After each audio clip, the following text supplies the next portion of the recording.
Everybody, welcome in. My name is Woe. Glad to have you all here tonight. Thrilled to be here. More or less, we're playing Out of the Park Baseball 2020. I guess it's not 2027, it's just the 27th edition of it. It's like 2K, which is like 1 year. Is it behind? Did that one first come out in like 2001? And now it's at 25 now? I don't know. However it works. The point is, Out of the Park. We're playing as the Mets, naturally, at least for a little while, because it did just come out yesterday. I've been playing it for a couple of days. I got it from their website. Big mistake. Should have gotten it from Steam, but it's too late now. No point crying over spilled milk. They said that it was going to be like 10% off, which was like $5 cheaper on the website, which I'm game to save $5, but it turns out it's $5 off in Steam too, so it doesn't matter in the slightest. I'm gonna keep this playing. I'll turn it down just a little bit because Out of the Park's got no actual music, so this will at least give us something in the background. And there it is. All right. We are a little bit ahead of time. You can see up here, I also made the font a little bit bigger so some of our things don't quite fit, but try to make it a little bit easier for you guys to see on the screen. We are about a month and a half, a little bit more into this season. We are 3 games under 500, not doing very well at all, but Peterson has been good lately. Our pitching in this has just been miserable. McLean, a 4.71 ERA. Peralta's our ace. He's at 3.6. Senga's at 3.7. It's really not been good. Manaya is basically a new addition here. He started 1 game for us so far. Not a new addition. He came out of the bullpen, but we needed somebody to replace. Do we have an injury? I know I got Clay Holmes. I moved Clay Holmes, and then Luke Weaver, he wasn't a big thing. I think we've been looking for someone to replace Clay Holmes because I moved his contract. We just need to get some people out of here so that we've got money for free agent signings and things next year. We didn't have any. I've freed up about $20 million so far if we look at free agents for next year. Upcoming free agents, Tariq Skubal right here is available. Now he's making 32 this year. I don't know if he's going to be available or if the Tigers re-sign him. Would make sense for these guys to get him back. He's 29 years old, however, so he's only got a couple of years to go before he's not quite as effective anymore. But he is one of the best pitchers in the major leagues now. So if we can get him, that will certainly help. I don't know if we're going to be able to get him plus keep our current ace, which is Freddie Peralta, who's not too bad. This year, not counting this year, he's not too bad. He's been okay. He's actually kind of on pace for where he was 2 years ago, which not spectacular, 1.3 home run rates, but rather he be lower.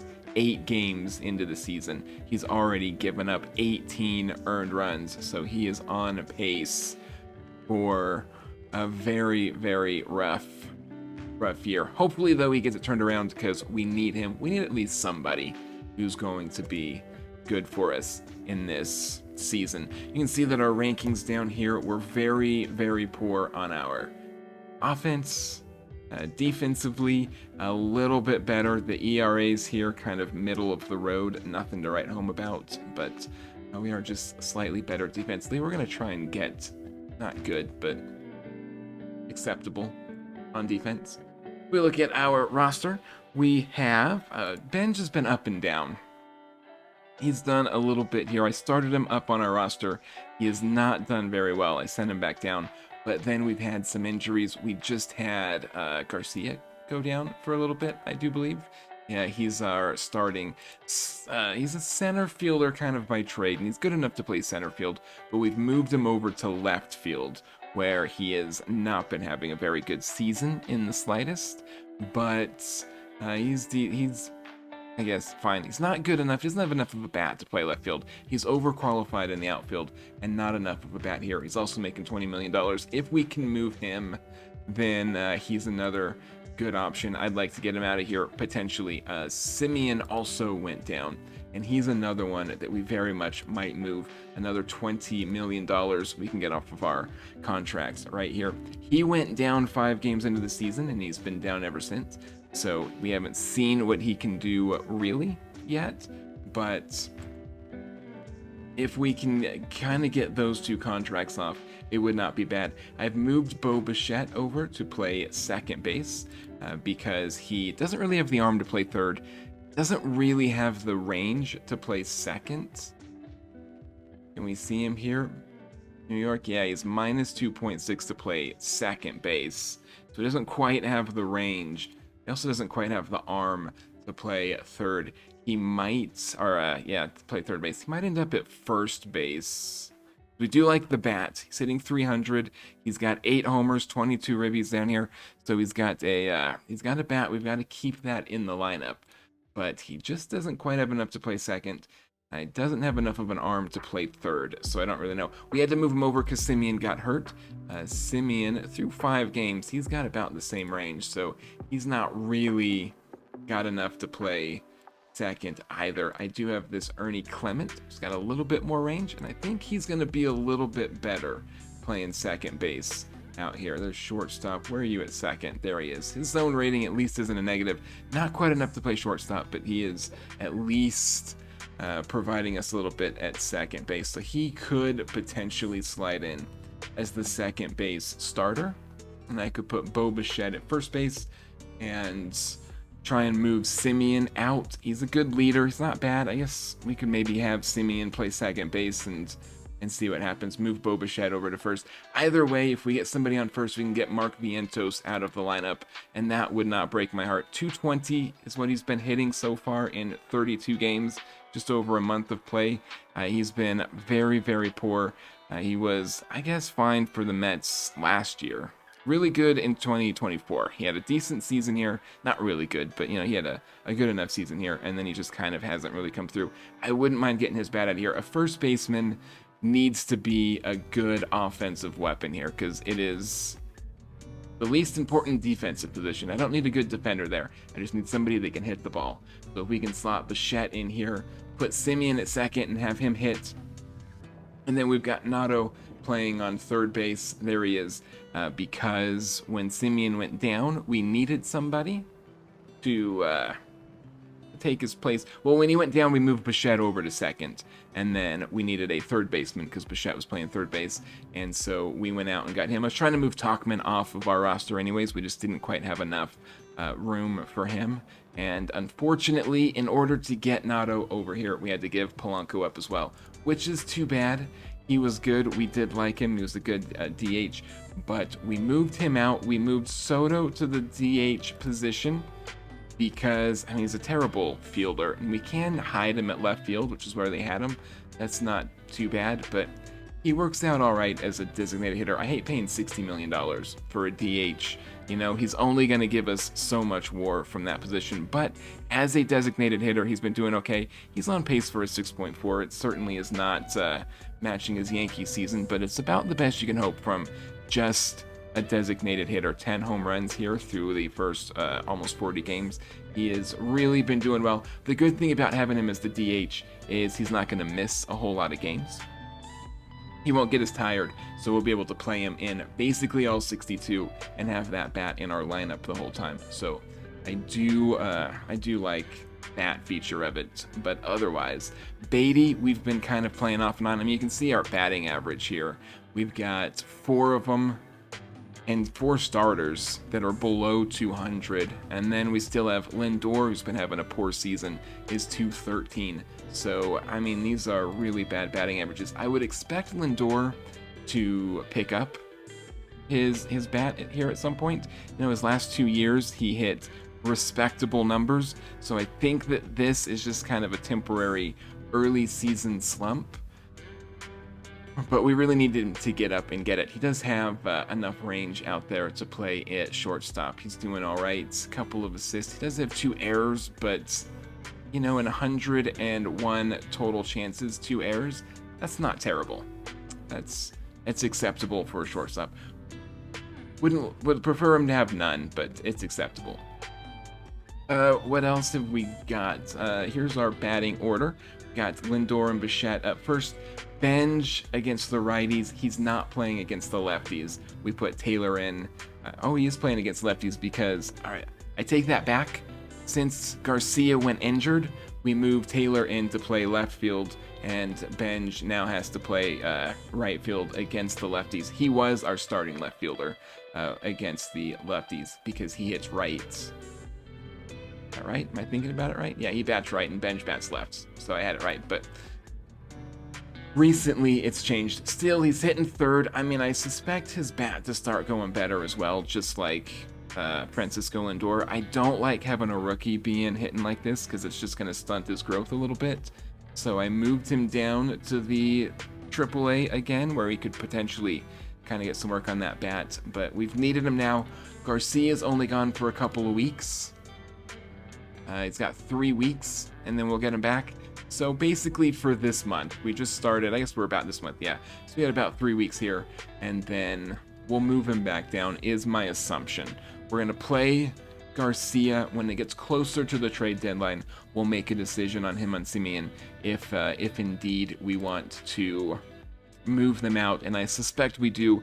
I think we want that cap room to try and make some moves. I know that our fan base is going to be really mad at us if we lose them. They're very popular players, at least Semien's is. I don't know about Garcia, but we've got some high interest right now, and we just need some cap room is what we need more than anything. After that, we got Soto hitting cleanup, and then Alvarez right behind him. He's actually been having a pretty good year, Francisco Alvarez, at least in the beginning. Hitting 253. He's got 10 ribbies, not many home runs, but his batting average has been fairly respectable. And I would expect at 65 power that some home runs will come in, although his average probably is going to drop at 45 contact. And his avoid Ks, his BABIP, I guess he has a little bit of room to improve here, but I don't think that 253 is going to hold. But hopefully he starts getting a little bit of home run pop in his bat. He's not very good defensively. That has me a little bit nervous. I know that a couple of years ago they changed the way Out of the Park works so that defensive catchers aren't. They used to be the end all be all. Like, that was the most important thing. Get a good defensive catcher. It's not really the same here. As long as his numbers keep coming in like this, then we'll probably keep him around. But I don't know how great this bat's going to be overall. Having a lot of power doesn't mean a whole lot if you can't hit the ball. So I guess we'll see how it goes. But for now, he's doing okay.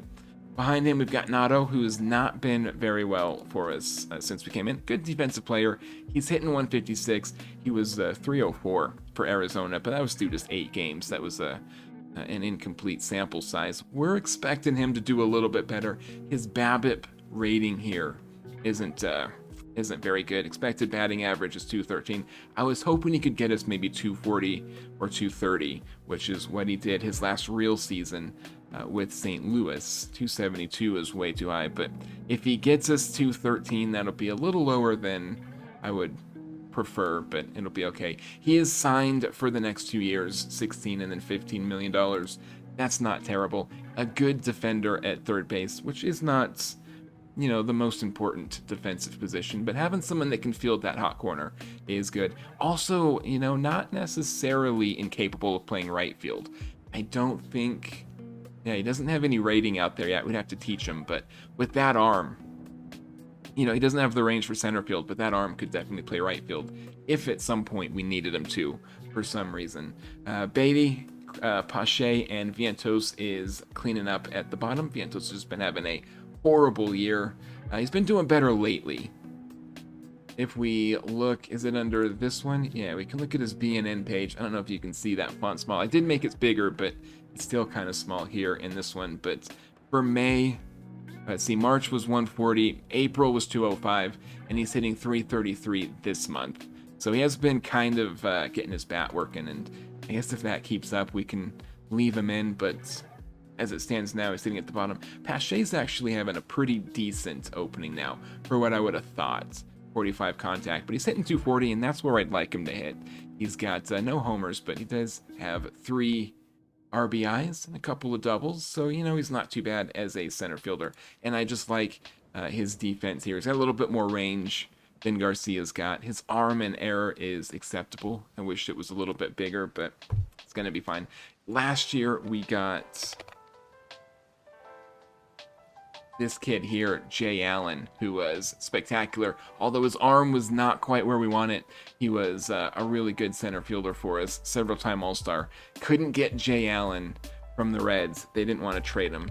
I was also running Kason Cunningham at my second base last year, and I really wanted to get this guy to come over, but again, Diamondbacks didn't want to give him up, at least not with that Notto deal.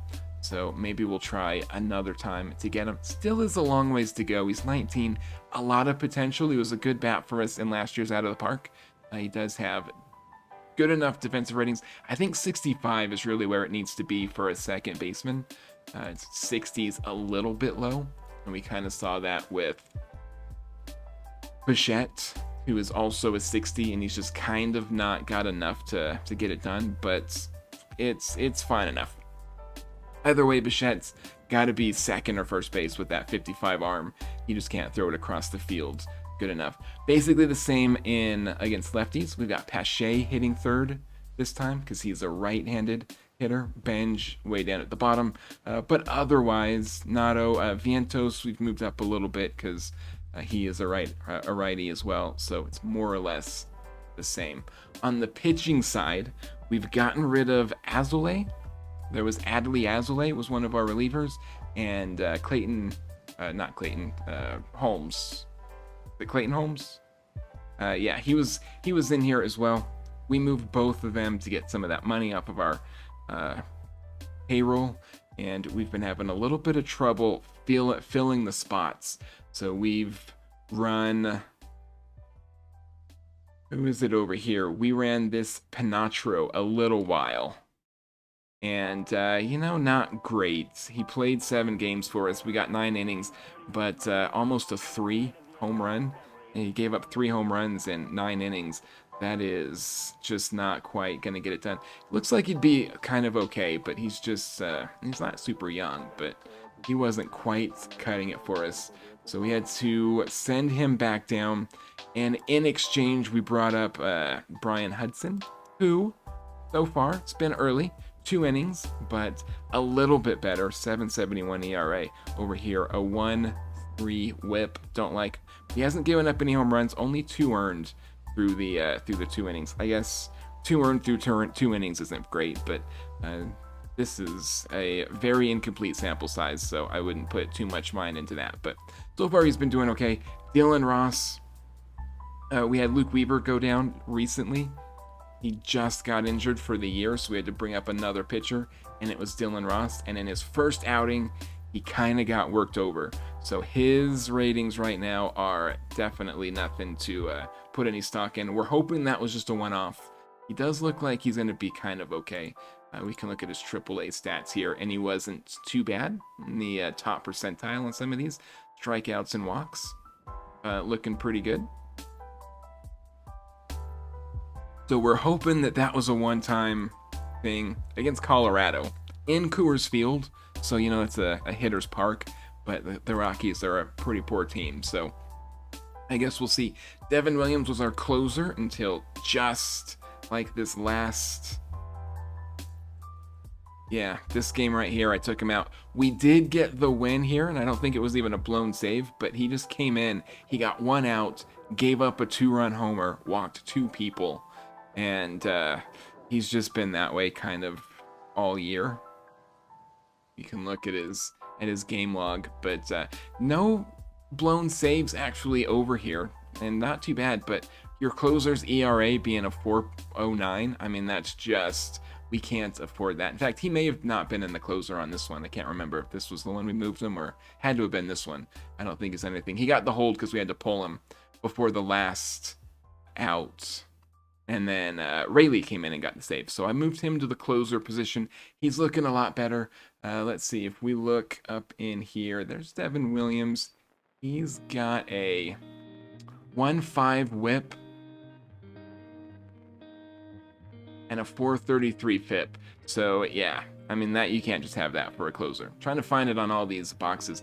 The bigger fonts kind of makes things squeeze in, and it makes it a little more difficult to find. But Rayleigh, a .8 whip, 274 FIP. I mean that's much better for a closer. .9 home runs, 1.6. So we're gonna put him in there and see if he works a little bit better. Otherwise, Tong is young. He had a couple of starts for us. They did not go well.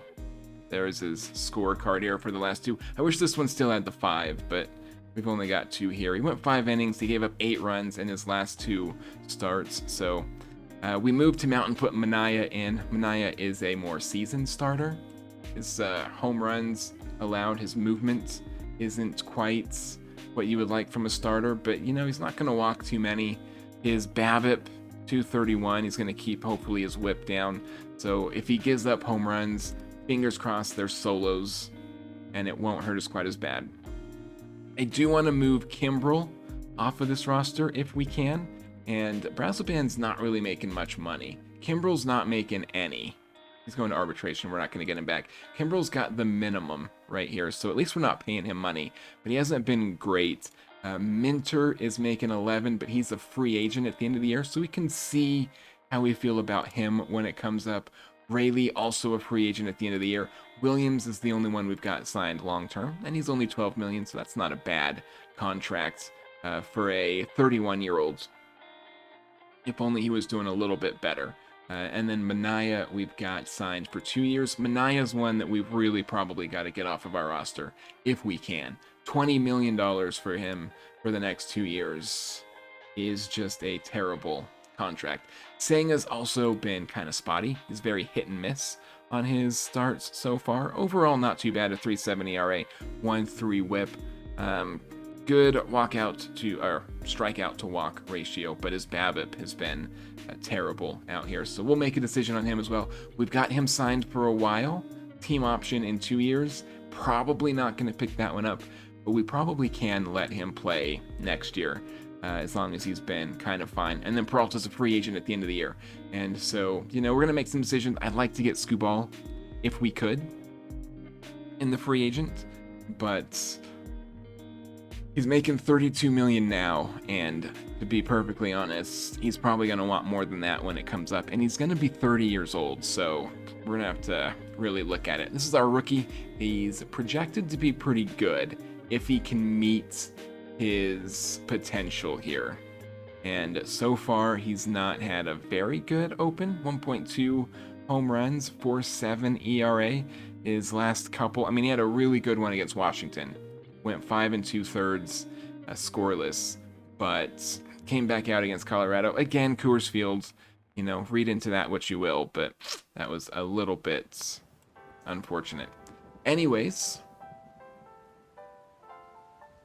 I don't think there's anything else for us to really have to get through. We are not doing very well. We did sweep the Nationals, so we've moved up out of last place, finally. We're a game out from the wild card.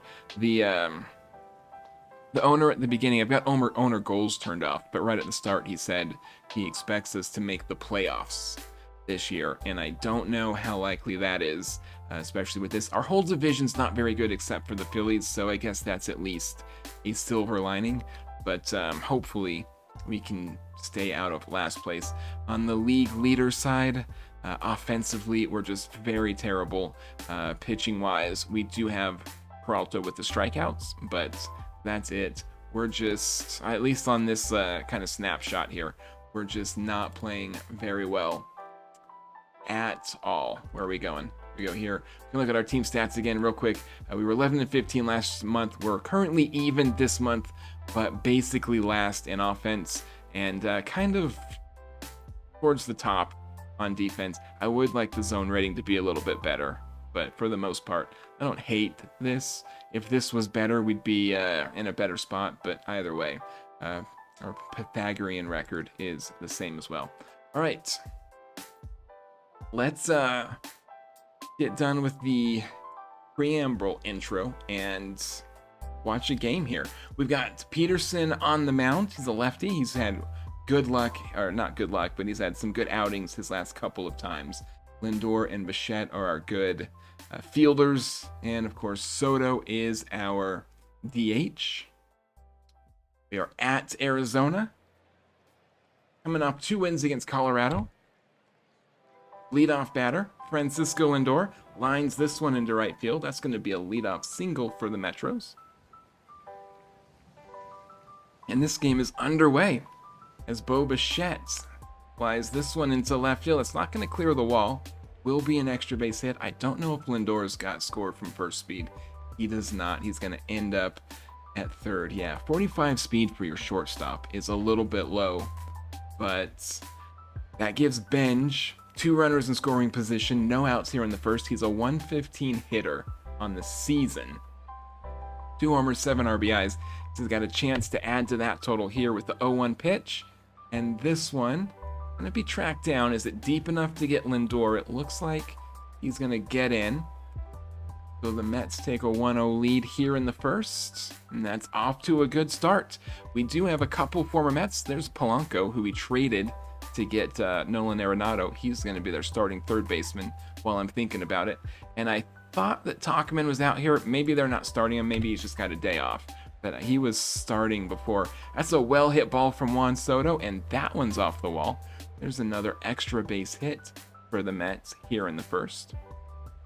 And we go up 2-0 before Peterson even has to take the mound. 1-0 to Alvarez. Oh no, he's going to track it down. I thought the hits were going to keep on coming, but Smith was able to track that one down. 2 outs. Nolan Arenado to the plate. Still has Soto in scoring position. He's only hitting 186 this year, but he doesn't strike out much. So he should at least put it in play. He did this time. It's going to get down. Soto's running on contact. Is he going to make it around? He is not. So they've got him on the corners now for Brett Baty, who at least recently has been hitting the ball a lot better. He's been on fire lately. Let's see if he can get this runner on third to come home. 2-2 pitch, grounds this one to second, and that is a routine play. Mets leave 2 stranded, but do get 2 across the plate and give Peterson a head start here in this one. Perdomo's going to lead off for the Diamondbacks. First pitch swinging against Peterson. And this one is deep, but Benj should be able to make that play. 1 down. 1 pitch, 1 out. You love to see that. 2-2 pitch to Locklear. That's a ground ball to shortstop. And that's going to be another routine play. 2 gone for Peterson here in the first. Tel Marte looks at a 1-1. Another ground ball. And the Mets get the Diamondbacks in order in the first. We are headed to the second. Pache is leading off for us. 1-2 pitch. This one goes into center field. Is it over his head?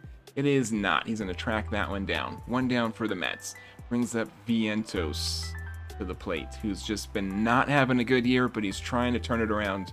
It's not going to happen on this one as he flies out to right field. Mets have 2 down. Back to the top of the order. Francisco Lindor, 1-0 pitch. This one's hit hard into right field, but again, Smith is able to get there, so the Mets go in order, and the 2-0 lead holds as we go to the bottom of the second. Pop up to Nato. He's going to make the play every time. Best third baseman. He's a Gold Glove winner in... Say here? I don't think we can say here. I don't think he won it last year. I don't think that's last year's, is it? I'd be surprised. But he did win a couple of Gold Gloves. That is a hard hit ball into left field, but Taylor's there. Is that Taylor? That's Baty playing out there tonight. And he's not our best defender out there. He and Bichette both need to learn their position still, but he was able to make that play. And so we got 2 down. 1-2 pitch to Alek Thomas. He lines this one into center. That's going to be an extra base hit with 2 outs here in the second. Pache tracks it down. Can you keep him on second at least? He cannot. That is a 2-out triple for Thomas. Alek Thomas, and the Diamondbacks have a runner 90 feet from home. Peterson, still no strikeouts, still no walks. This would be a good time to get his first K. But this one's going to be lined right up the middle, and that brings the run in. It's the Diamondbacks a little bit closer, 2-1, with James McCann to the plate. McCann's hitting .308, so he's having a pretty good start to his season here, but that curveball gets him right there on the inside Beautiful pitch for David Peterson. Chet's going to lead us off here in a second. He's hitting 307. He's got 8 homers on the season. Looks at the full count pitch, and that one just barely catches the bottom of the zone. Strike 3. Got to protect the zone on a full count pitch like that. Bichette. Full count to Benj. That's hit hard into center field, and he's got his third. I think that's his third home run of the season. A solo shot. Mets get the run back. Yep, that's his third home run. 9 RBIs. Too bad Bichette wasn't on when he hit it. Solo to the plate. He drove in a couple last time. 2-2 pitch. And he's going to strike out swinging on that beautiful slider. 2 down for the Mets as Alvarez comes to the plate. 0-1 pitch to him. And he's going to get this one through the hole into right field. Mets have a 2-out single to bring Nolan Arenado to the plate. He got a single last time up. Got a runner on this time. And he pops this one up to third. And that's going to do it for the Mets, but they get their run back. Still a 2-run lead. We go to the bottom of the inning. First pitch, Outman. That is a hard hit ball, but it's not going to get out of the park. 1 down. As Perdomo comes to the plate, back to the top of the order for the Diamondbacks. That gets past Arenado and into left field. That is a 1-out double for the Diamondbacks catcher. And they've got a runner in scoring position with 1 out here in the third. Locklear is going to get him home. That is going to get down in left field. No, he's not. He's going to hold up at third. Not enough speed for Perdomo. So Peterson still has a 2-run lead. They've got Marte to the plate. He's been hot lately. 336 on the season. He's got a run. He's got the tying run on first, actually. 0-2 pitch. He's going to get contact. That should be deep enough to get the run home. As Benj gets it in. Did he throw him out? Tagging up. Slides. Easily beats the throw.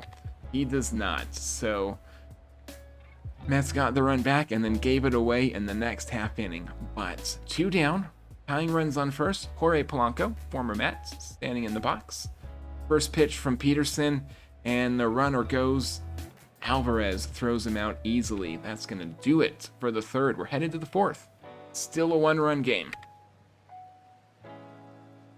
Beatty, the leadoff, hard hit ball into right field, but that one's going to be played easily. Smith gets under it. Brings up Pache. Looking at a 2-2 pitch. He's going to ground this one softly to third. That's an infield hit. Pache using his... He doesn't have a lot of speed, but he had enough to beat that one out, I guess. Brings up Vientos with a runner on. 1-2 pitch. Grounds this one to third. That should be 2. No. That's going to be 1. 6-1 or 6-3. Thinking 1 out. Got me confused. The 5-3. If I slow down and think about what I'm saying here. Lindor's going to get this one down. Runner goes on contact. Is he going to make it home? He is not. That did not get our run back. But Bo Bichette's got him on the corners here. Once again, hitting 305. A chance to get another RBI. And he strikes out swinging on the curveball. That was high as well. That was a bad pitch to swing on. But Mets still have the lead. We go to the bottom of the third. Peterson's been giving him up lately. Let's see if he can put up a 0 here in the fourth. Gurriel Jr. to the plate, looking at an 0-2 pitch. Gonna pop this one into left field. Should be easy for Beatty to make, and he does. Alek Thomas, he had a triple last time up. Got a full count this time, and he gets this one. That's gonna find the gap again. Another extra base hit for Alek Thomas, who's been abusing David Peterson here early in this one. Pavin Smith to the plate, tying run in scoring position. First pitch swinging, a little comebacker to the mound. Peterson is able to make the play, and the Mets get out of the fifth, or out of the fourth, without giving one up. Still a 3-2 game. Full count to Benj. He's going to draw the walk. I will be thrilled if his bat starts working. He's gotten on twice so far in this game with a home run, and that is a good sign. Juan Soto pops this one up to third. That's going to be the first out. Alvarez swings at a cutter. That's the second out. Brings up Nolan Arenado. Runner on first still. Runner goes. And he's going to get into second. So Nato's got one in scoring position now. Chance to add to his 14 RBIs. He looks at a 1-2. He doesn't strike out often. He didn't strike out that time, but he's going to fly out to third, and the Mets unable to get that run home.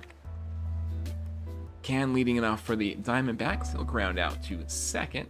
Should be a routine play. Even Bichette can't mess that one up. Outman to the plates. Flied out last time. He's going to get this one into center field this time, and Pache makes the play. 2 down for the Diamondbacks. 2-2 pitch. Perdomo, he's hitting 1 for 2 tonight. Flies this one to center. We've got a pretty good center fielder out there, and he is earning his keep with those 2 outs. No spectacular plays, both more or less routine, but still, he made them, and that's what matters. Full count to Beatty. That ball is deep and out of here. Brett Beatty, a leadoff, 365-foot solo shot. Mets go up 4-2 again. Well, go up 2 runs again anyway. Pache with the ground ball to shortstop. That should be an easy play. Be the first out. Vientos to the plate, hitting at the bottom of the order. He looks at a 1-2. He's hitless tonight, and that is going to continue with the strikeout. Good changeup. Got him right at the bottom of the zone. Lindor back to the top of the lineup. He looks at a full count, and he's going to pop this one into left field. So Mets get a leadoff home run and then go down in order. But 2-run lead as Peterson comes out, bottom of the 6th. He's pitched 6 innings, 2 earned. He's given up 5 hits, which isn't great, but no walks. Maybe he can get a quality start here if he can get 3 more outs. He's only thrown 70 pitches through 5 1/3. 2-2 pitch to Marte. Got him with a beautiful curveball. Brings up Polanco. 1 out away from getting out of the 6th inning here. It's the ground ball to Lindor at short, and Peterson gets him in order in the 6th, so he had a couple of rough innings in the 2nd and 3rd, but he pitched very well once again. He's been throwing the ball pretty well since, at least since April. Bichette leadoff single. Going to bring Benj in. Benj not nearly as good against lefties, but let's see what he can do here against Yu-Min Lin. They're just going to pitch that one outside. I don't know if that's an intentional walk, but a walk's a walk. Brings up Soto. New pitcher, Mitch Bratt, comes in. Through 4 innings, he's given up 5 runs, a 10.38 ERA. See if Soto can abuse him a little bit here and get that runner home from second. Oh, that's going to get down. I thought that one was going to be caught. That's an extra base hit, and that may be a 2-run RBI. Is that just the one? Yeah, they just got the one. Benj couldn't get in. He's fast, but it looked like he was going to catch it, so they weren't able to run on contact there. Alvarez to the plate. They're just going to walk him. That loads the bases for Nolan Arenado. He is not the home run hitter he used to be, but no outs, bases loaded, Nalo. Let's see what you can do. 1-0 pitch. He can do nothing. He grounds into a fielder's choice. He beat the throw at least. Brings up Beatty. He's got a home run tonight already. Bases still loaded. 1 out now. 2-2 pitch. And he's just going to strike out. Pash is in. The Mets have had the bases loaded for the last 3 batters. Have got no runs out of it. Can Pash at least get one of these runners home? Full counts, he cannot, as he looks at strike 3 right on the outside corner. Mets had him loaded, no outs, and couldn't get a single run home. And that is why we are the worst offense in the National League. But we do have a 3-run lead here in the 7th. As Peterson gets Gurriel to ground out for the first one of the 7th. Bottom of the 7th anyways. Thomas draws a walk. And that's going to do it for Peterson. Tong is coming in. Tong's not been great for us this year. 23 innings pitched. He's given up 14 earned. But 29 Ks to 6 walks. That's not too bad. See if he can get these last 2 outs here in the 7th. Not going to do it that way, as Smith lines this one into right field. Benj gets it in. The runner holds at third, so now there's 2 on, 1 out. McCann to the plate. Be a big strikeout if he can get it, and that Fastball just catches the edge. Called strike 3. 2 outs now. Tong is 1 away from getting out of this inning. And Outman swings at a good fastball. Good clutch pitching from Tong to get those last 2 outs and preserve the 3-run lead as we go into the 8th. Vientos leading off, looks at a full count. And this one's going to get down in right field. That is a single, I'm going to assume. Yep, he holds up at first, but Mets have the leadoff runner on. Brings up Francisco Lindor to the plate, looks at a full count. And he's going to draw the walk. Good discipline, Lindor. That's ball 4 was high, but looked like it could have been good. Bichette to the plate. He's got 2 on, no outs. First pitch, swing in, lines that straight to the shortstop. That'll be the first out of the 8th. Benj lines that one to first. Good reaction on Lindor getting home. Lindor and Vientos both got back to the plate. Brings up Juan Soto again. The Mets get multiple runners on, get runners in scoring position. Can they get him home? This is 2 innings in a row. They've got to be able to drive that run home once he's on second and third, and Soto's not going to do it. Lead remains 3 as we go to the bottom of the 8th. Mets leave him stranded again. Perdomo is going to bite on that fastball. That is 3 straight strikeouts for Tong, all on the fastball. He's got it working tonight. 1-0 to Locklear. 0-1 to Locklear. And that's a fly ball to Pache. 2 down here in the 8th. Tong gave up an early double, but then he just buckled down and got the next 4 or 5 outs. I think he got the next 5 outs. There's a little ground ball to shorts. Alvarez has enough speed to beat it, though. That'll be an infield single. Mets 3rd inning in a row. Get the leadoff batter on base. Can they bring him home? Nolan Arenado to the plate. He lays off of that slider, and he draws the walk. That at least keeps it going. Brett Beatty to the plate now. He's got 2 on, no outs. Looks at an 0-1. And he gets this up the middle. I don't know if Alvarez can score on that, but Mets have him loaded with no outs. Once again, couldn't do it 2 innings ago. Let's see if we can get one home this time. Pache to the plate. Looks at a 1-2 pitch, and he's going to strike out on a changeup. Beautiful changeup right at the bottom of the zone. Brings up Vientos. It is the bottom of the order. He's got 4 homers and 11 RBIs, though, on the season. Let's see if he can add a couple more to that total. 2-2 pitch. He cannot. Again, fastball right on the lower inside. And the Mets had him loaded, no outs. They're loaded 2 outs now. Still trying to get 1 run across the plate. Braden Garcia, the new pitcher. 3.43 ERA. Struck out 20, walked 9. So not a bad strike to walkout ratio, but strikeout to walk ratio. And he got Lindor watching on a called slider. Mets again. 0 runs with the bases loaded. We're headed to the 9th. Rayleigh trying to close this one out. 3 outs away from the win. 2-2 pitch to Polanco. And that one is into center field. Diamondbacks have the leadoff on. The tie is now in the on-deck circle. Gurriel to the plate. We need a ground ball here. First pitch. Flies this one into left. Beatty's making that play. 1 down. Carlos Santana, pinch hitter. He's hitting 114 on the year. Not their best, but he is a righty. Flies this one into left field, and Beatty's going to make that play. Throws it into first, but Polanco gets back easily.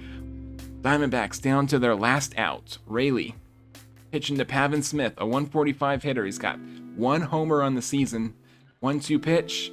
That's a wild pitch. Gets past Alvarez. The runner gets to second. That's fine. That run does not matter. Don't worry about him at all. Rayleigh. That is less fine, as it's going to drop into left fields. Beatty gets it in. Nobody scores. Runners on the corner. Tying run is at the plate now. It's James McCann, 276 hitter on the season. He's got 3 RBIs. Rayleigh's thrown 20 pitches, so he's still looking fresh. 0-2 pitch, and that slider called right at the bottom of the zone. Beautiful pitch. Mets take the first one against the Diamondbacks. We're 2 under 500 now. They're 5 under 500. So doesn't look like a good win, but they swept us, I think, when we met them earlier this season. So glad to get that first win. And Peterson, not a bad outing. It was a quality start. 6 1/3. Gave up 2. Only struck out 3, but he didn't walk very many. So we'll take that. Tong gave up 1 hit.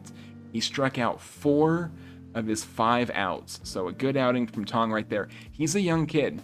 He's a 22-year-old. We've got high hopes for him coming out of the bullpen. So we like seeing that production. No, we took 2 of 3 from the Diamondbacks in the first one. I stand corrected. That was right before our big losing streak. So I was lumping them into that one. But we beat the Diamondbacks last time, and we've got them game 1 this time. Simeon's able to come back. So now we've got to make a little bit of a decision here because we don't have room for him.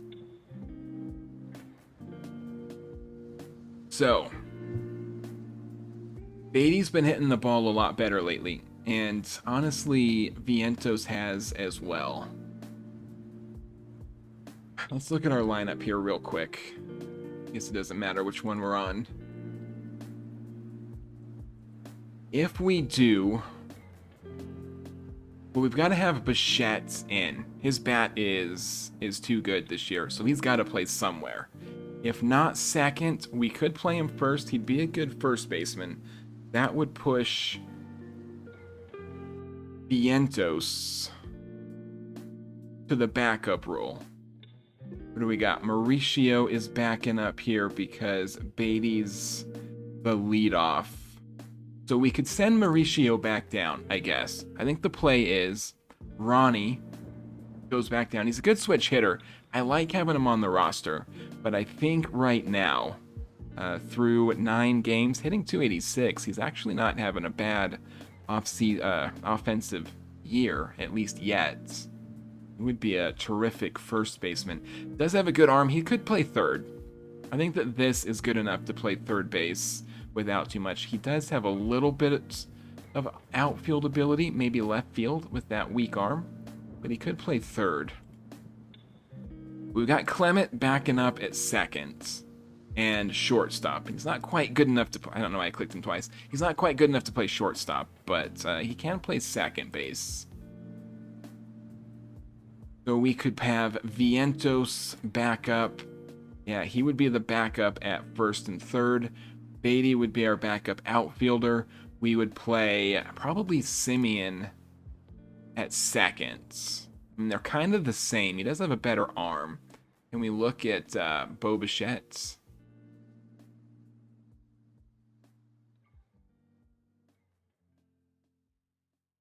Much better bat. He's got to be in. Defensively, a little better error, a little better arm. They've got the same range. I'd like it to be at least 65 playing at second base, but for the moment, I feel like Bichette would be the first baseman. He's just getting moved all over the infield here. Poor Bo Bichette. But at least until we find a place, if we can trade Simeon, I think that's the way we do it. Let's just see if there's any interest in him right now. No interest at all. He does have a pretty big contract. Does he have a no trade clause? He does not. 2 more years. If we see somebody come up on the trading block that we might be able to get, there we go. Then we might go for it. It's mostly our players that I've got up there. 1, 2, 3. And we got 3 of them up there. I don't think that any of these would be good value back for Simeon's, but we'll keep an eye out for him. Anyone on the waiver wire while we're out here? Alex Lange? Wow. Oh, hey! Notorious Jay Hill. Thanks for the follow. Do we want Alex Lange? He's not super young, but we're not paying him money. We do need somebody kind of on our roster. He's not having a great year. 170 whip. And a decent ERA, but 1.4 home runs. I gotta figure that number's inflated. Do we have Hard hit percentage out here, 14%. Outside the zone swing percent, looking pretty good. 15% walk percent. Still kind of learning how to use the extended stats here, but if he wasn't good, we can just not re-sign him. That wouldn't be the end of the world. He hasn't been terrible out here through 13 innings. He's given up 2 homers. Last 2 games. However, his last couple of games been. I think I'm going to claim this guy. Yeah. He hasn't given up any crooked numbers, and that's what you like to see from a reliever. 2 home runs right there. Put a claim in on this guy. Okay. Enrique Hernandez. I don't think that you are somebody that we need. I think we're fine. But yeah, we'll bring this Lange in. We can definitely use him. I will move Dustin. I'm trying to find my screen here. Or Dylan. We'll move Dylan Ross down. He's having a little bit of trouble up here. But that still leaves Semien. So I think that what we do is... Where are you at, Ronnie? You're going to have to go back down. Semien can come over. Come to our lineups here. Against the righties, Vientos is backing up these 2. And Semien is the starter. He is a right-handed batter. Do we have a split here? He's only played 5 games, so this is not going to be a very accurate split. But we can see, yeah, he's not good against these righties. So we've got him hitting last. I think that's still going to be okay. If he starts hitting better against the righties, we'll move him up. Against the lefties, he is absolutely been tearing it up. So we'll do the same thing. Vientos. Oh, no. Bichette, we were going to throw in at first. Semien goes in at second. Vientos comes in down here. And then Semien, we got Pache hitting third, and he's not bad against the lefties.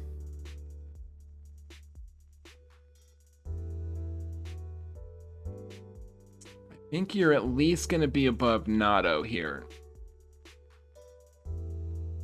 I don't think you hit cleanup. I think that we do this. I think we've got to do it like that. How are you looking, Lindor? He's actually not bad against the righties. Bichette, or lefties. Bichette also not bad. I think that this is going to be okay. And then Soto can hit cleanup out here. And Alvarez can be right behind him. Nato's not hitting the lefties well. He might be a little bit high still. But I'm going to leave him where he's at. I think that that number is going to come up. I don't think that's going to be accurate all year. We'll do that. I need to remember to come back here and tell you guys to switch. But your positions are still just fine. All right. Here we go. Game 2 against the Arizona Diamondbacks. We've got Sean Manaea. He's pitched 1 for us so far. And he did okay. Or he started 1. He's pitched a couple out here. But he started 1 game for us so far. Ryan Nelson on the mound for the Diamondbacks. Here we go. Lindor leading off against the righty. 2-2 pitch. He is going to bite on that curveball. Strikeout. 1 down for the Mets here in the first. Bo Bichette looking at a 2-2, and he's going to watch the fastball called strike 3. 2 strikeouts. Benj is going to fight that one off and get it in there, so the Mets get a 2-out single at least. Didn't quite strike out the side. Brings up Juan Soto. 299 hitter. He's been on fire. Can he keep this inning alive? Yes, he can. Solid shot into the right field corner. Who is that? Benj? Benj has speed. He should have been running on contact. And he is. Benj gets around. Mets score in the first inning for the second game in a row. And Beatty still has a runner in scoring position. Get a little 2-out rally going here. Full count to Brett. He sends this into center field, and that is right to him. So, can't get Soto in, but the Mets do get a run to come home. And Manaea takes the mound with a 1-0 lead. Ooh, good defense for Semien. He's back from the injured list and already making his presence felt. It's a much better defense. It just feels better not having a 45 here at at second base, doesn't it? That's a very important defensive position. It felt bad. What do we got? Locklear to the plate. He's hitting 167 on the year. 0-1 from Minaya. That is going to get right through the hole into left fields, where Beatty hits it in, holds him to a single. Ketel Marte to the plate. He's been hot lately, but we kept him quiet last game. He is going to get a knock this one, and an error on Benj is going to put everyone a base further ahead. So now Polanco's up. He's got 2 in scoring position. With Jorge Polanco to the plate, 282. He's got 21 RBIs. This is a dangerous spot for Minaya already. Full count, and that's going to get down in right field. The Diamondbacks take the lead in the next half inning. Minaya couldn't even hold it for half an inning. He does come back and strike out Moreno. So there's 2 down. There's Tauchman. He's the former Met that we moved to get Arenado here. 214 is what he's been hitting for Arizona. 2-2 pitch. And he's going to send this into right field. Minaya is having a little bit of trouble here in the first. Runner's going to go first to third. So Thomas to the plate with a run 90 feet from home. Lefty on lefty. 0-1 pitch. Ground ball to Lindor. And that will get us out of the inning. But 2 cross the plate. And the Diamondbacks take a 2-1 lead as we go to the second inning. Nolan Arenado leading off. Hitting 188. He's got his average up to 188. But that's not going to help improve it at all. He grounds out to shortstop. 1 down. Semien back. He missed a month. See if he's lost a step from when he went down. Just turned his ankle. I'm surprised he missed a month on that injury, but glad to have him back. I wish he had hit that ball a little better. Torrens is catching today. Alvarez gets the day off. He is hitting 227. 2 down here in the second. Full count. And he watches strike 3. That fastball on the corner. Gotta protect the plate there, Torrens. That's why you're not the starter. All right, Minaya strikes out the leadoff batter, Smith. And there's 1 down early in the second. James Outman gonna swing on that slider. 2 easy outs for Minaya, back to the top of the order. Perdomo to the plate, and that's it. Struck out the side. So a good second inning from Sean Minaya after he got roughed up a little bit in the first. Pache's gonna bite on that fastball. Strike 3. There's 1 down here in the third. Lindor grounds out to first, but an error is gonna make him safe. So the Mets do have a base runner here. Bo Bichette to the plate, hitting 303. Can he keep this inning alive? Not that way, he can't. That is a fly ball to center. 2 down. Benj to the plate. 141 hitter.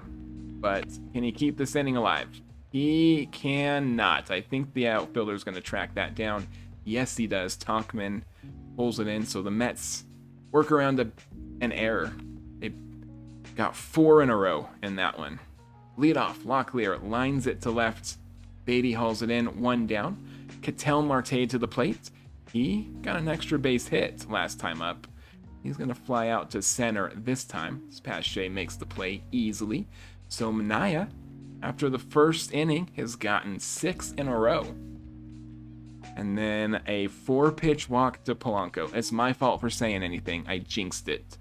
Now there are 2 outs and a runner on for Gabriel Moreno to the plate. Looks at a 1-0 pitch. Suddenly Minaya's having trouble finding the zone. But Arenado's able to handle it, and that will do it for the third. We're headed to the fourth. It is still 2-1 Arizona Diamondbacks. Leadoff batter Juan Soto sends this one into right center. It's just going to be a single, but Mets have the leadoff runner on again. Brett Beatty to the plate. He's been hot lately. Can he keep this going? He'll take the walk. They give you a walk. Go ahead and take it. That was a strike right there on the corner. He got a lucky call from the umpire there. But we'll take it. Nato to the plate. Tying run, standing on second. He's got 14 RBIs on the season. First pitch swinging. And this one is deep into right field. But Tauchman makes the play. It was Smith last night. It's Tauchman tonight. Semien to the plate. Runner still in scoring position. He's going to pop this one up to center field. Mets got him on the second, have not been able to move him from that bag. Torrens to the plate. He's got 8 RBIs on the season. He is going to swing on a 3-1 pitch. I don't know how advised that one was. It does look like it was a strike that he swung on at least. That's going to do it. Mets get him in scoring position and leave him stranded. Was our problem last night as well. Manaea's still in. He's thrown 54 pitches so far, giving up 2 earned on 4 hits, 4 strikeouts. 2-2 pitch here. He gets his 5th strikeout on Tauchman, and 1 down here in the 4th. Another strikeout, 3-pitch strikeout on Thomas. Manaea, he's really got it working tonight. Outside of that first inning, he has been on point. Full count here, however. Smith lines it into right field. That's a 2-out single. Every time I say something good about Manaea, he comes out and proves me a fool. But he comes right back with a strikeout. That is the veteran having on the mound right there. Give up a 2-out single, right back to a strikeout. Ryan Nelson to the plate, still on the mound. He's thrown 72 so far here in the 5th. Facing off against Kristen Pache. 1-2 pitch. Sometimes I gotta slow down so I can think about what I'm saying before I say it. I'm saying a lot of things wrong here in this 5th inning. Lindor to the plate, back to the top of the order for the Mets. 5 strikeouts, 1 walk given up by Nelson, so he's not been too bad. He's got a 1-2 pitch to Lindor, and he strikes out again. I think he's got 2 strikeouts here tonight, does Francisco Lindor. Bo Bichette to the plate, looks at a 2-2 pitch, and fights that one off. Going to be a ground ball to second, that slider. And the Mets go in order. You're headed to the bottom of the 5th. It is still 2-1. Manaea gets Perdomo to line out to center. That is 1 down in the bottom of the 5th. Got 7 strikeouts so far. He throws to Tyler Lockyer. That is going to be the 2nd out. Lindor makes the routine play. Brings up Ketel Marte. It's 1 for 2 so far. And that beautiful changeup gets him swinging strike 3. That is 5 innings for Sean Manaea, 8 strikeouts. Actually had a pretty good outing here tonight. I am pleased as Carson Benz strikes out, brings up Juan Soto. He's 2 for 2. Can he keep it going? Looks at a 2-2 pitch. And he strikes out for the 2nd out. Brings up Brett Baty. Brett doesn't like hitting the lefties as much as the righties. But with 2 outs here, he looks at a full count and watches strike 3. A called slider right there on the edge. That was a ball last time, but they called it this time. Jorge Polanco's leading us off here in the bottom of the 6th. Sean Manaea is still on the mound. He's looking for a quality start here as he allows Polanco a leadoff single. Only thrown 86 pitches. He still has a bit of juice in the tank. There's an 0-2 pitch that he just let hang over the plate. That is down the well in center field, and this is trouble for the Mets. As Moreno gets into 3rd, an RBI triple adds a little more to the Diamondbacks' lead here in the bottom of the 6th. They're not pulling Manaea yet. He's got 8 strikeouts. He's got a runner 90 feet from home. Mike Tauchman to the plate. Looks at a full count, and that's going to miss all 4. That'll do it for Tauchman. Dylan Ross is going to be in. Now, he's pitched for us already once, and he gave up 5 earned on 2 home runs in an inning. So let's see if he can have a better outing tonight than he did his last outs. 2-2 pitch, and that's going to be a strikeout. Finally 1 out for the Mets here in the 6th inning. Pavin Smith looks at a full count, and he got him with a beautiful slider. So Dylan Ross having a better outing than last time, at least. James Outman, full count, and that's going to miss. A walk to load the bases. 2 outs, bases loaded. Dylan Ross, the young kid, on the mound. Perdomo's to the plate, hitting .260 on the year. He's got 22 RBIs. Can Ross get out of this? No, he cannot. Wild pitch gets to the back, and the run from 3rd gets home. So the Diamondbacks add another one to the list.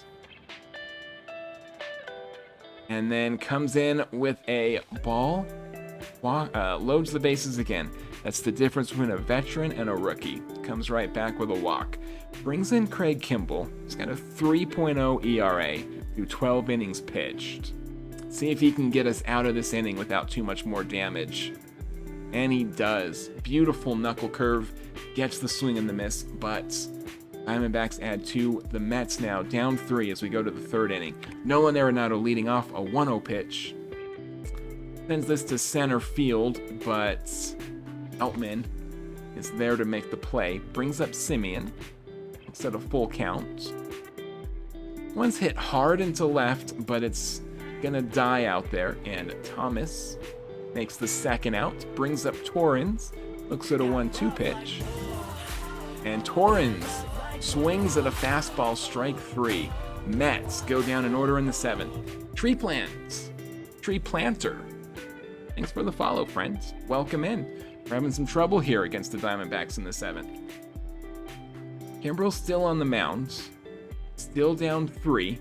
First pitch, Marte. It's this one hard into right, and our King. That was Marte. I saw Kimbrel there in our little play-by-play, and it threw me off. Blanco's to the plate, hitting 300, facing off against Kimbrel. And he's going to ground to first. Bichette. Bo Bichette is our first baseman now. He's going to make the play easily. Brings up Moreno, 0-1 pitch. Swings at what looked like a bad pitch. It is going to get down in center. That one was high and outside a lot, but he was able to make something happen with it. And the Diamondbacks got a runner on here in the 7th. 2-2 pitch. Beautiful. Comes right back and strikes out Tauchman.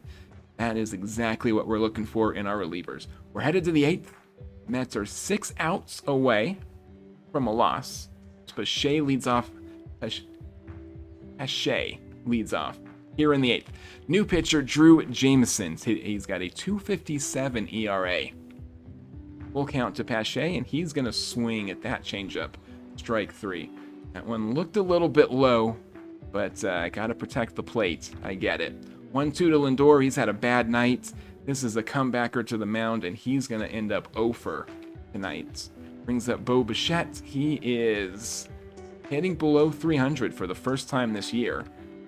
And that's not going to get him back up over it as he flies out to left. Mets now down to their final 3 outs. Kimbrel's in to try and keep this one close in the bottom of the 8th as he gets Thomas to ground out. Brings up Smith looking at a 2-1 pitch, and he's going to get this one into right. That's a 1-out single for the Diamondbacks. And that's going to do it for Kimbrel. Jonah Tong's coming in. He pitched very well for us last night. He's probably tired, so hopefully he's got enough to get 2 outs here. First pitch, or second pitch to Outman, I guess. He gets him to fly out. 2 down, brings up Perdomo, top of the order. Still 1 on, 2 outs. First pitch to Perdomo, the runner takes off, and he's going to get into scoring position. That was a strike, though. Tong now looking at an 0-1. And Perdomo lines this in the center. Pache's not going to be able to get there. Runner holds at third. Respects the good arm of Pache. So he hasn't come in yet. Tong's got one more chance to get out of trouble here as he looks at Tyler Locklear, who has been in a slump lately. 174 in the season. Can Tong get him out? 1-2 pitch. Got him with a beautiful slider. And the Mets put a runner on third, but don't let him score. Ginkel's coming in to close this one out. He's got a 5.62 ERA, giving up 10 runs in 16 innings. See if the Mets can abuse him a little bit here. Benj is leading it off. He is not our strongest hitter, but that trend continues. He grounds out to short, brings up Juan Soto. Looks at a 3-1 pitch. He's going to be 3 for 4 tonight as that one gets into left field. And there is a 1-out single. Puts the tying run in the batter's box as Brett Beatty comes to the plate. Hitting 208 this year. Looks at a 2-2 pitch. And he cannot do anything with that slider. So Mets down to their final out. Nolan Arenado to the plate as he faces off against Ginkel. Looks at a 1-1. He sends this one into right field, but it's not deep enough. And the Tauchman is going to make the play. So Mets Take the first one from the D-backs, but cannot get 2 in a row. Manaea doesn't pitch bad. I mean, did give up 4 in 5 innings. I guess he was a little bit towards the end. Oh, he pitched 5. Oh, he came out in the 6th, I bet. I bet those 2 are his. So they probably left him out a little bit too long. Overall, 8 strikeouts, 2 walks. That's not bad. I think he was just left out too long. Ross came in and got 2 outs, but he needed at least 4 batters to face him. Yeah, 4 batters for 2 outs. Not great. Kimbrel did okay. Nelson was pretty on point for this one. All right, final one in this little weekend series against the Diamondbacks. We'll be happy when we get that pitcher that we claimed on the waivers in and can move Dylan Ross down. We've got McLean on the mound. He's our rookie. He's been bad this year so far. A good chance for him to turn things around. Soroka. Michael Soroka's on the mound for the Diamondbacks. 4.80 ERA against Lindor, who was hitless last night. He's due for one. Looks at the first pitch, swings immediately, lines this into left, and that is, who knows what that is. If you can't get a hit the normal way, you got to use a little bit of magic and Razzmatazz, have the ball teleport around. But he gets on the second. We'll take it. Bichette to the plate, runner in scoring position, looks at a 1-0 pitch, and he's going to shoot this into right field. Mets should get a run on this one as he gets into second, and they're on the carousel early. Go up 1-0. I think we were up 1-0 last night and couldn't hold it. So, see if we can add a little bit of insurance here. Carson Bench hitting 134 on the season. Looks at a 1-2 pitch. This is going to advance the runner at least. A productive out. I'd rather a base hit there, but it does bring the run 90 feet from home. Soto just needs a deep ball to get him in. Looks at a full count. And he holds up on that slider right there. Takes the walk. They're on the corners now. Alvarez to the plate. Only got 10 RBIs on the year. Maybe we can get one here as Soto breaks for second. That gets rid of the double play, which is very nice. Full count. That's a walk. So Mets have them loaded here. 1 out, Nolan Arenado to the plate. 182 on the season, but I feel a grand slam right here. 0-1 pitch. And he does not get the grand slam, but it'll get 2 runs home, I suspect. Get on your horse, Soto. Can't see what's going on. They threw him out at the plate. It gets 1 in, but I endorse sending him there. That was a good call. Gotta take risks if you're gonna get wins. Beatty to the plate, still has 2 in scoring position. Soroka having a little bit of trouble here in the first inning. Can he get Beatty? Yes, he can. A beautiful slider right at the top of the zone, but Mets leave 2 stranded, get 2 in, and it is a 2-0 lead for McLean as he comes out for the first time tonight. Looking at Perdomo, 2-0 pitch, and this one's going to get down in left field. Mets gave their lead up in the first half inning after they got it last night. Can they hold it for at least a half inning tonight? 0-2 pitch here is going to go into left field. Beatty's getting his steps in this first inning, and the Diamondbacks have 2 on against McLean. 1-0 pitch to Polanco. Sends this into right field. McLean, his spot as a starter is starting to look a little bit shaky. He's still young. It might be better to have him come out of the bullpen still so far, honestly, but he's in trouble here in the first. Can he get out of it without too much damage at least? Gabriel Moreno to the plate. Looks at an 0-2 pitch, and he gets him with that slider. That is a huge strikeout, and that was a bad pitch to swing on. Definitely inside. Good work, Nolan McLean, on that one. Tyler Locklear's up. He's been in a slump. He's a 170 hitter. You have to get this guy, Nolan. Ground ball right here. 2-2 pitch. He does get the out, but it should be enough to bring the run home. No, the runner's going to hold. Respect Beatty's arm. So, bases loaded, no outs, to bases loaded, 2 outs and 2 batters. McLean is one James Outman away from getting out of trouble here in the first. Deals the first pitch. Outman swings at it. It is to Beatty in left field, and that is over his head. This is going to plate the field right here. Outman drops into third. That is a 3 RBI triple. He almost got out of trouble, but just barely couldn't. So the Mets get 2 in the first and then give it up immediately in the bottom of the first. It is now a 3-2 game as we go to the second. Pache's leading off. Looks at a 2-1 pitch. And this one is going to be tracked down in right field. So there's 1 down for the Mets. Semien to the plate. He's been quiet since he came back from injury. It's going to be a knock. No, it's not. It's going to carry to the fielder. 2 down. Brings up Francisco Lindor. 1-0 pitch. He'll get another knock. He was 0 for last night. Tonight he's 2 for 2 so far. Big turnaround for us. He's got his average up to 224. Brings up Bo Bichette. Tying run standing on first. He's hitting 302. Looks at a first pitch swinging, and that's going to be a ground ball to second. Easy play. Mets leave one stranded. We head to the bottom of the inning. Thomas swings at a 2-2 pitch, and that's a good routine. 1 down. Jansel Lewis to the plates, hitting 200 on the season, playing second base tonight. And McLean gets him with a curveball, 2 down. Brings Perdomo up, top of the order. 1-0 pitch. Perdomo sends this into center field, so he is 2 for 2 so far tonight. Came around and scored in the first. Can we keep him on first base tonight? No, we can't. A bad fastball there walks Pavin Smith. And Jorge Polanco, once again, has got 2 on for him. He looks at a 2-2 pitch, and he watches strike 3 fastball.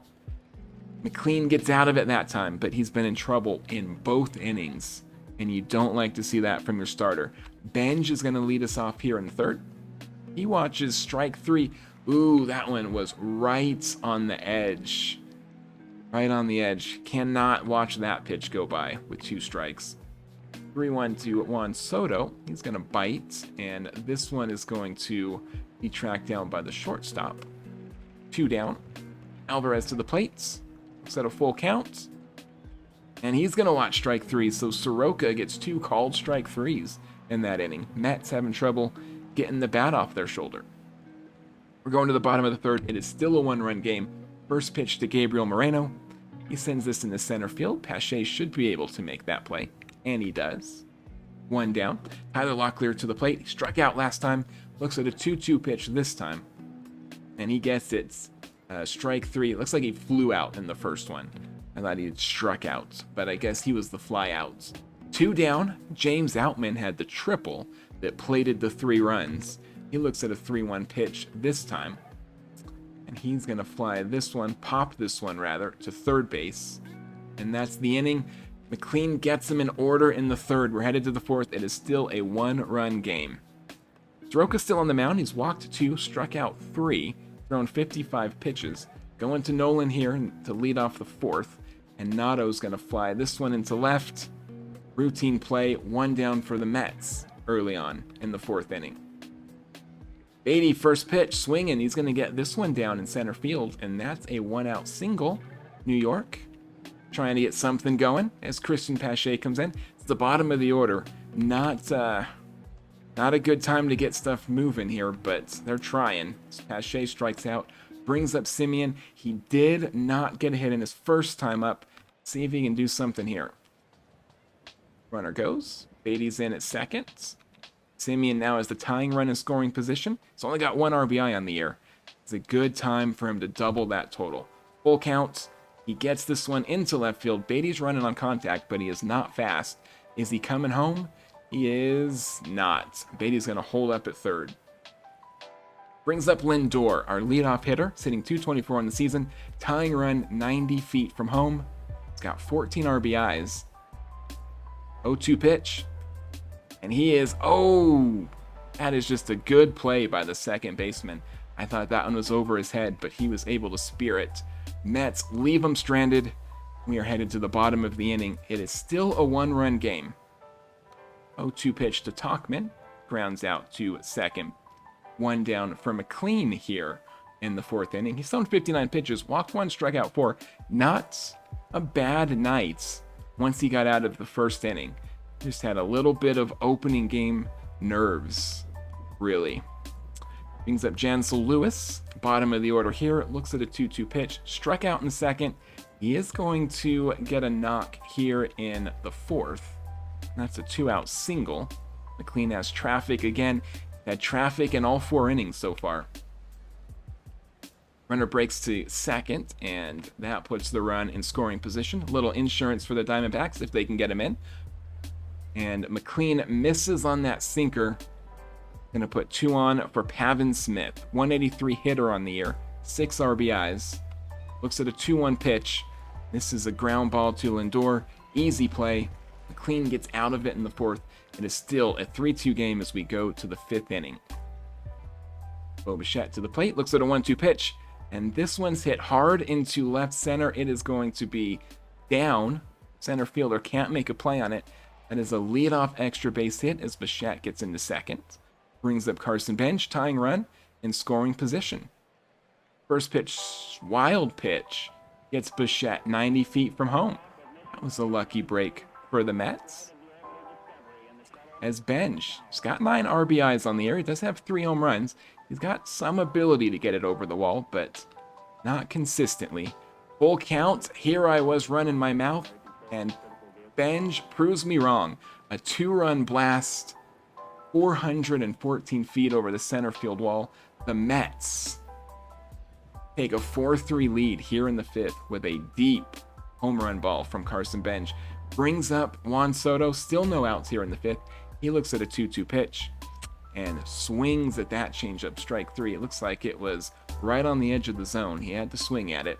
Brings up Francisco Alvarez. 3-1. He's going to ground this one to shortstop. That's 2 down for the Mets, so they get the 2-run homer, and Soroka gets the next 2 outs. Good veteran on the mound as he pitches 2-2 to Nato. Nolan gets this one over the shortstop's head into left center, and that's 2-out single from the future Hall of Famer, Nolan Arenado. And then he gets picked off immediately, as if to rub it in my face that I'm just standing for him out here. Leadoff walk to Polanco puts the tying run on base for McLean. He's thrown 86 pitches here tonight. Walked 3, struck out 4. He might be coming to the end of his rope. We'll see how much they give him here as Alvarez throws the runner out. Good arm on Francisco. I mean, he doesn't have a great arm, but he's thrown out that runner at least. Did he throw out one earlier? I think he's thrown out 2 runners. It may have been an earlier game that he got him. Either way, routine ball to shortstop. Brings up Locklear with 2 down in the 5th. 0-2 pitch. And McLean gets out of the 5th inning with very little trouble. We're headed to the 6th. Mets still lead it 4-3. Beatty, the leadoff, puts this one into left field, and he's going to get what looks like an extra base hit. Indeed it is. Beatty ends up on second to lead off the 6th, and that's going to do it for Soroka. Grant Holman taking over here. He's at a 5.40 ERA on the season. 3 walks, 6 strikeouts. Only got 6 innings pitched, but they've been 6 rough innings. See what he does against Pache here. 1-1 pitch. Pache's going to send this into left field. That is not deep enough to advance the runner. So, 1 down. Simeon to the plate. He did get a hit last time. But a 2-2 this time, and he's going to get hit here in the 6th inning. That puts 2 on for Francisco Lindor. He's 2 for 3 on the night. He's got 14 RBIs and an insurance run, standing on second. It's a 2-1 pitch, and this is a comebacker to the mound. It will be an infield single. I was going to say it will advance the runners, but Lindor runs that one out and loads the bases for Bo Bichette. Bo Bichette, 8 home runs, is second on our team in home runs, second on the team in RBIs. Let's see if he can add a couple to those totals here against Grant Holman. First pitch, swinging. It's not a home run. It will plate 2 runs, though. At least, I'm going to assume. No, 1 run gets home. Simeon doesn't have the speed to get in on that one, but Bichette does get an RBI. Brings up Bench. Now, he blasted a 400-foot home run last time up. Let's see if he can make a monkey out of me again. Full count. This one is into right field. It's not over the wall, but it's deep enough to get Semien in and to advance that Bichette and to advance Lindor to third. So the Mets, 2 in the 6th, have a bit of elbow room here. It's not so tight for our relievers that are coming in. That one by Soto is over his head. I thought the center fielder was going to track it down. It's going to plate another run. Going to plate 2 runs as Benj makes it in from first. Brings up Francisco Alvarez. Run still on second. Grant Holman having a very rough 6th inning here. Full count to Francisco Alvarez. That's going to miss high and inside. So actually, that was ball 4 right there. That looks like a strike to me. Alvarez gets the call. Puts 2 on for Nolan Arenado. He started this rally. He's going to patiently draw the walk right there. Brings up Brett Beatty, #1 Star Wars fan. Thanks for the follow, friends. Welcome in. Our fortunes are turning around here against the Diamondbacks. Beatty's to the plate. Bases loaded. Mitch Bratt, the new pitcher. He's got I guess he was the new pitcher to Nolan. He's in 7.50 ERA. See if Beatty can do something. He cannot. Ground ball to second. That's going to end the inning. But the Mets plate 4. And McLean has a little bit of breathing room here in the 6th inning. First pitch to Outman, or I guess first batter, Outman, is going to send it into center field. It's a leadoff base hit, and that's going to do it for McLean. I didn't get a look at his stats before he went out. I went too fast, but he went 5 innings. Gave up 3 on 7 hits at least. It's not a bad outing. It looked like it was going to be worse in the first. He really calmed down. Brazoban's coming in. 3.14 ERA on the year. Only 14 innings pitched, but he's been pretty solid for us, and he's got a bit of a lead as he throws the 2-2 to Tauchman. This is a ground ball to second. Should be an easy double play. 4-6-3, and the Mets 2 down here in the 6th. Brazoban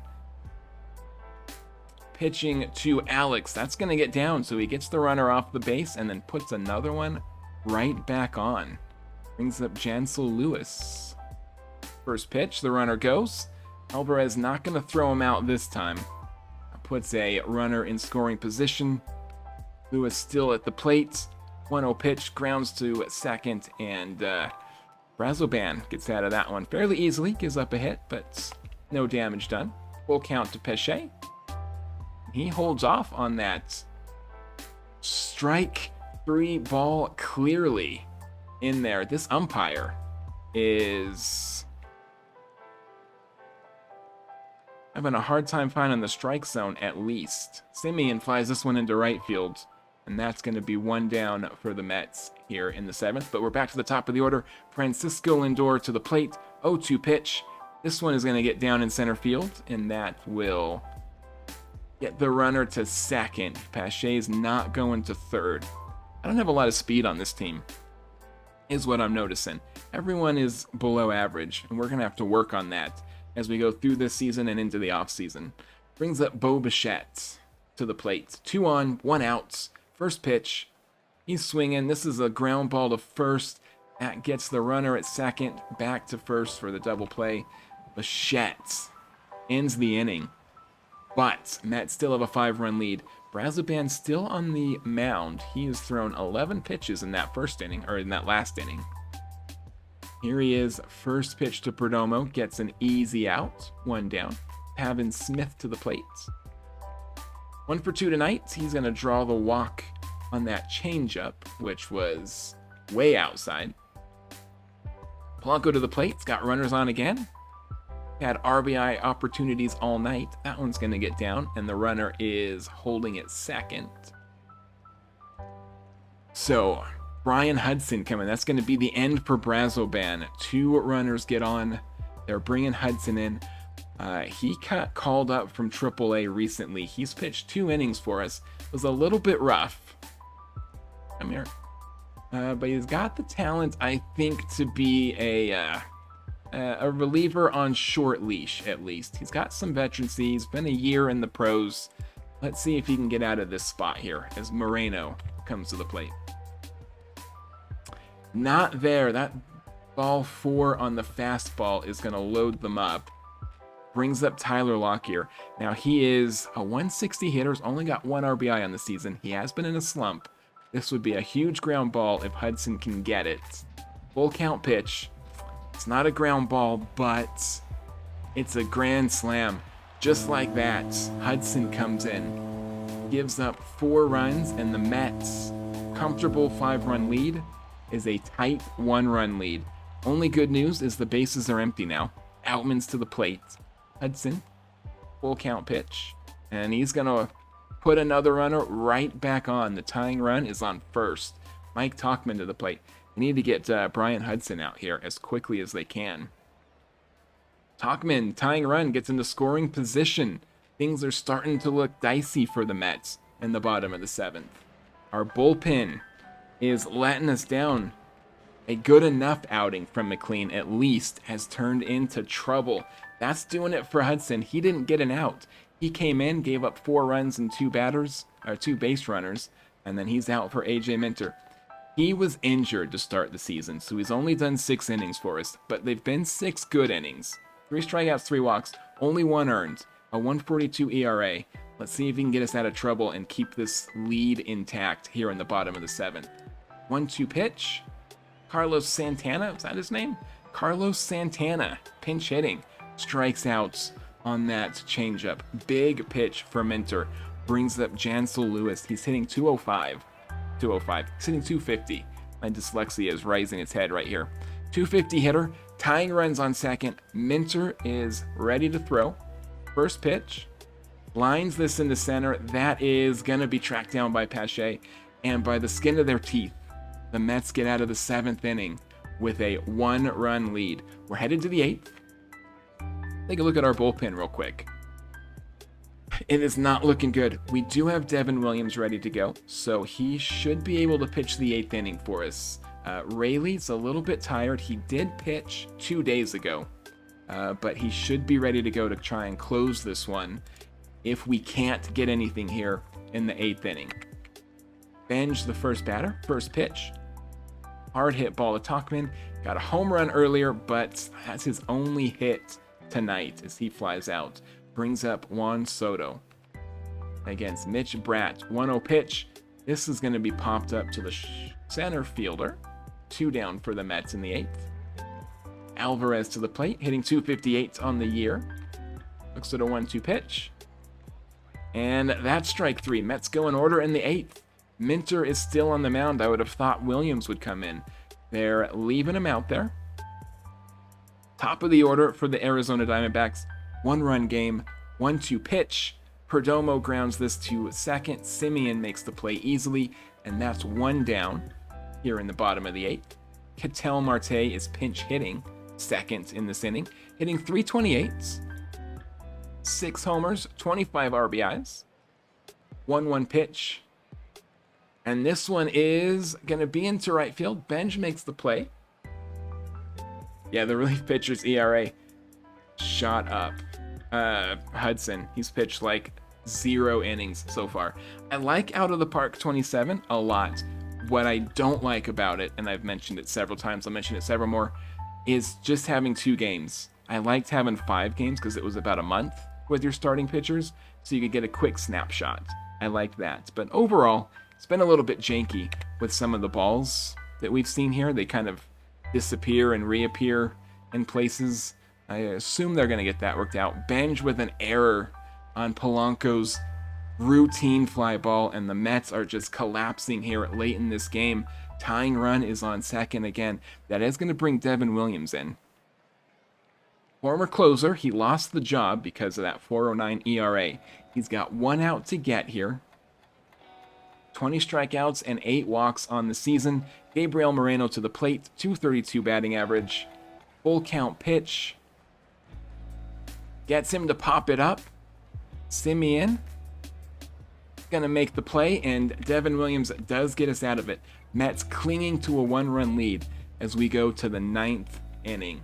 Braden Garcia, the new pitcher for the Diamondbacks, a 3.38 ERA, pitching against Nolan Arenado. See this solo home run. 0-1 pitch. And Nato is going to get it down at least into right field. It's not going to count for a run, but it does get a little bit of insurance on the bags here in the top of the 9th. Brett Baty to the plate. Does not like hitting the lefties as much as the righties, but got a runner on. Avoid the double play at least. He does with a strikeout called. And Baty, I'm going to tell you how to do your job, but 2 strikes. How do you let that pitch go? Got to swing on that one. Pache to the plate. No home runs. He does have 3 RBIs on the year. Looks at a 1-2 pitch. Nato breaks for second. I don't know what he was thinking there, but he does not get the steal. He does have a steal on the season, in fairness. Did not get that one. 2 down for the Mets now. Pache is up with the bases empty. 2-2 pitch. And that is strike 3. So, Raley's coming in for the save. Now, he is a veteran. Brooks Raley. He's got 37 years, or 6 years in the majors. He's 37 years old. Decent enough stats. He's been having a good year. He's got to get 3 outs here. He's a little bit tired. I think he can do it. First pitch to Lockyer. Fly ball to Baty in left. He'll make that play. No errors. Good job, Brett Baty. Who would have thought Baty would be the one not making an error, and Benj would be the one that makes the error? McCann's pinch hitting is 267 on the year. Looks at a 2-2 pitch. And he gets hit with that slider. Too much inside. Tying run in the 9th inning is on the bags. Mike Tauchman to the plate. Looks at a 2-2. And that one is into left field. Baty's coming over to get it. And there's 2 down. He does make the play. Diamondbacks down to their final out. Carlos Santana to the plate. Been in a slump. He's hitting 109 on the season. 1-2 pitch. Got him with the cutter. Raley gets the save in a very high leverage situation. Mets take 2 of 3 against the Diamondbacks. That one went from an easy W to a tight game in a hurry. McLean, I mean, he pitched pretty well early. I think that these 2 at the end are charged to McLean. Maybe not. Maybe the 3 in the first, and then he didn't give up anything else the rest of the way. Brazoban gave up 2 in an inning. Hudson, I think poor old Hudson's going to have to go back down. It was a good, well, he's going to go down. We were going to send him down anyways once that pitcher we claimed, I forget his name, but we have a claimed pitcher coming in, and he is definitely getting sent down. But Minter and Williams did what they needed to do, and Raley came through, so our bullpen held just enough to get that one. Mets a much-needed day off, and there it is. Alex Lange, that's the guy. His control is spotty, but he's not going to give up home runs, and I think he'll be good enough to pitch. Not late. We're not going to want him to pitch late in close games, but I think he can do better than Hudson at the very least. Scout found a guy. We'll see if he becomes something. My personnel is still basically what we started with. I did not go through at the start of the game and get my minor leagues. I did get Rick Jameson as our trainer. I kept Gross. We'll probably consider switching him. Does it say how long we've got him? 4 years, so he's going to be around, but we might get a different one in this offseason. I did get a new pitching coach.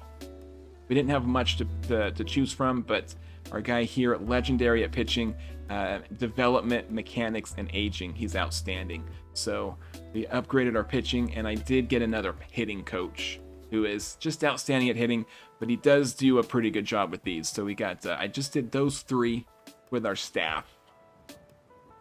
And we'll see if the guys that we start with down in the minors can make something happen with some of these guys our scouts finding.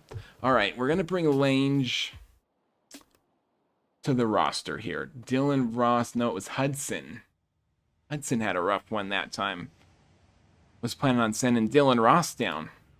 Yeah, two pitchers here that we just can't.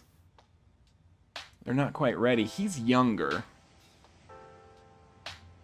Hudson's 29. He's pitched only 6 innings for us. I mean, that was a bad one. But before that, 1 earns. Who do we want to send down here? He's given up at least 1 in his last 3 starts. And continue that back to his last 6 starts. He's given up at least 1 in 5 of 6. Couple of blown saves out here, a couple of losses. He's not having good. Some of this is minor leagues. He's pitched 3 for us in the majors. Dylan Ross has pitched, I think, 1 for us in the majors, and it did not go well. He's pitched 2. He did come in our loss to Arizona and got the 2 outs. So he did better than he did the first time.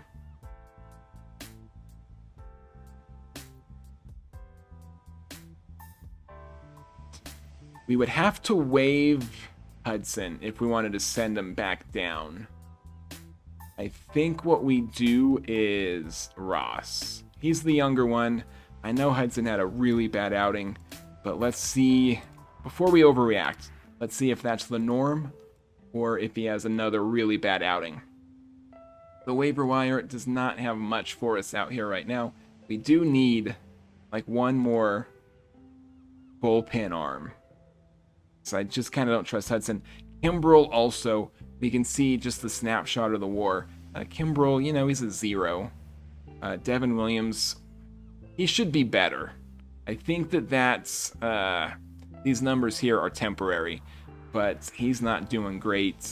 Minter and Hudson, our bullpen's just a little bit weak, and we saw that in full display. That's all I play is out of the park baseball games. I mean, you could do better, but you won't do bad if you're playing out of the park. I play a lot of out of the park.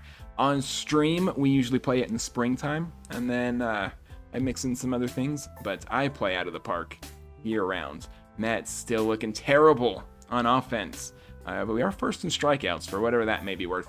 7.5 games out of first. Soto's climbed up in his OPS. Whoops, I was headed for the schedule. Tigers are up. They're a game over 500. See what we got. Peralta's on the mound, at least. He's our ace. Now, he's been having a little bit of trouble this year. He had 4 or 5 games right there that did not go well, but his last 2 have been looking a lot better.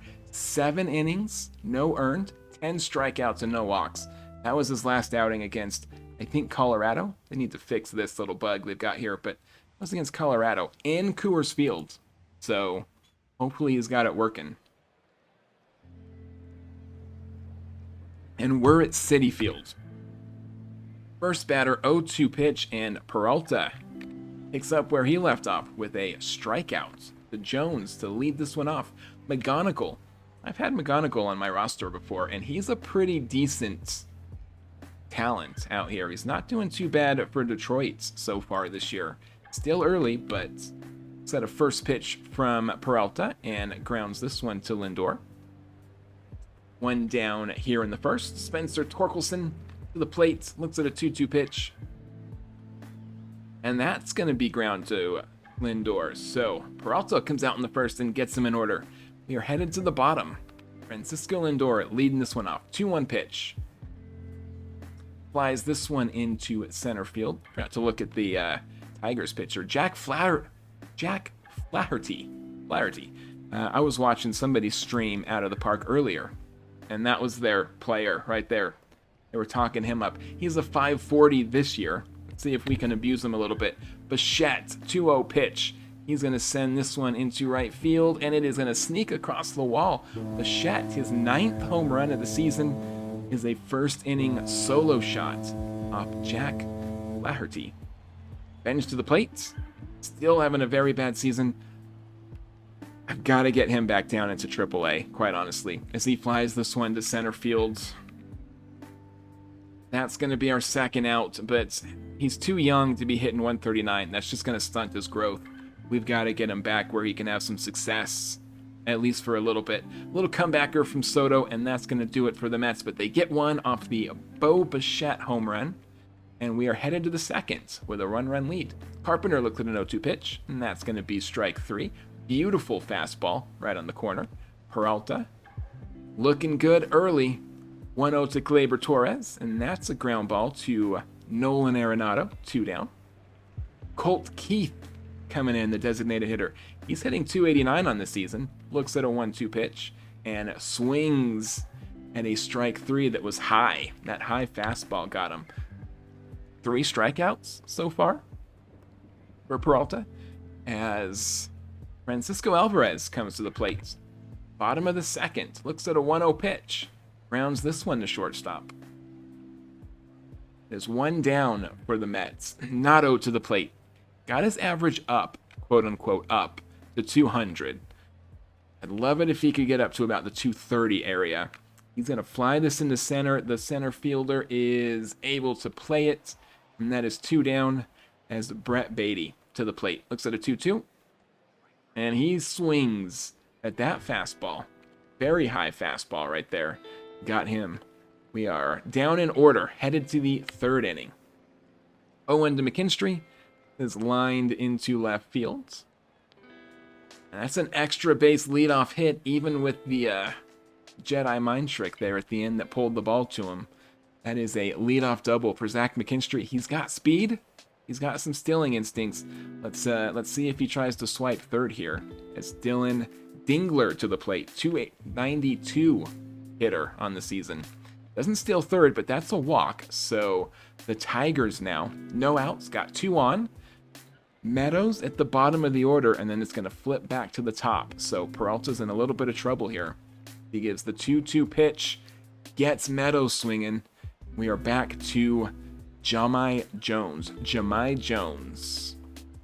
He got out in the first. I think he struck out. There goes the runner. We were expecting that at some point, and he does swipe third. Tying run is now standing 90 feet from home, but Jones is looking at an 0-1. 0-2 now. Ground ball to third. That should be 2. Nato gets it to second. 5-4-3. Beautiful double play ball. Peralta gets into trouble and gets out of it effortlessly. Still a 1-run lead as we go into the bottom of the third. Pache's leading off. 1-2 pitch. And he swings at a slider, strike 3. That is the first out for New York here in the bottom of the third. Semien to the plate. He's been quiet since he came back. He's got 1 or 2 hits maybe. He looks at strike 3 that time. And again, Semien, how do you let that go? That is as in the zone as you can get. Lindor, we're back to the top of the order. First pitch, swinging on this one. It's going to be a fly ball to right field. Easy play. Mets go in order. We're headed to the 4th. It is still a 1-run game. McGonigal back to the plate. Full count. Grounded last time. He's going to ground out this time as a good play from Bo Bichette. He's learning first base a little bit. Still not good at it, but you don't have to be good to play defense at first base. He's definitely overqualified defensively to play at first base. We just need him in the lineup somewhere because his bat's too good not to play. Kerry Carpenter comes up. He's got a runner on. And a full count pitch coming down. Ground ball to Semien. He's not going to get the lead runner. They're only going to get the one to first. That puts the tie on second for Gleyber Torres. He did not get a hit his last at-bats, but he is hitting 265 on the year. Peralta's thrown 56 pitches here already in the 4th inning. He's been getting into some trouble early. This one is going to be played by Nato. I thought that was getting through. Good defensive play by our third baseman.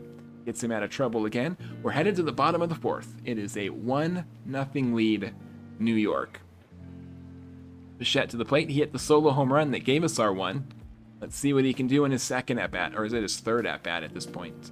I think it's his second. He grounds to shortstop, 1 down, brings up Carson Bench, and probably his last game for us, at least for a while.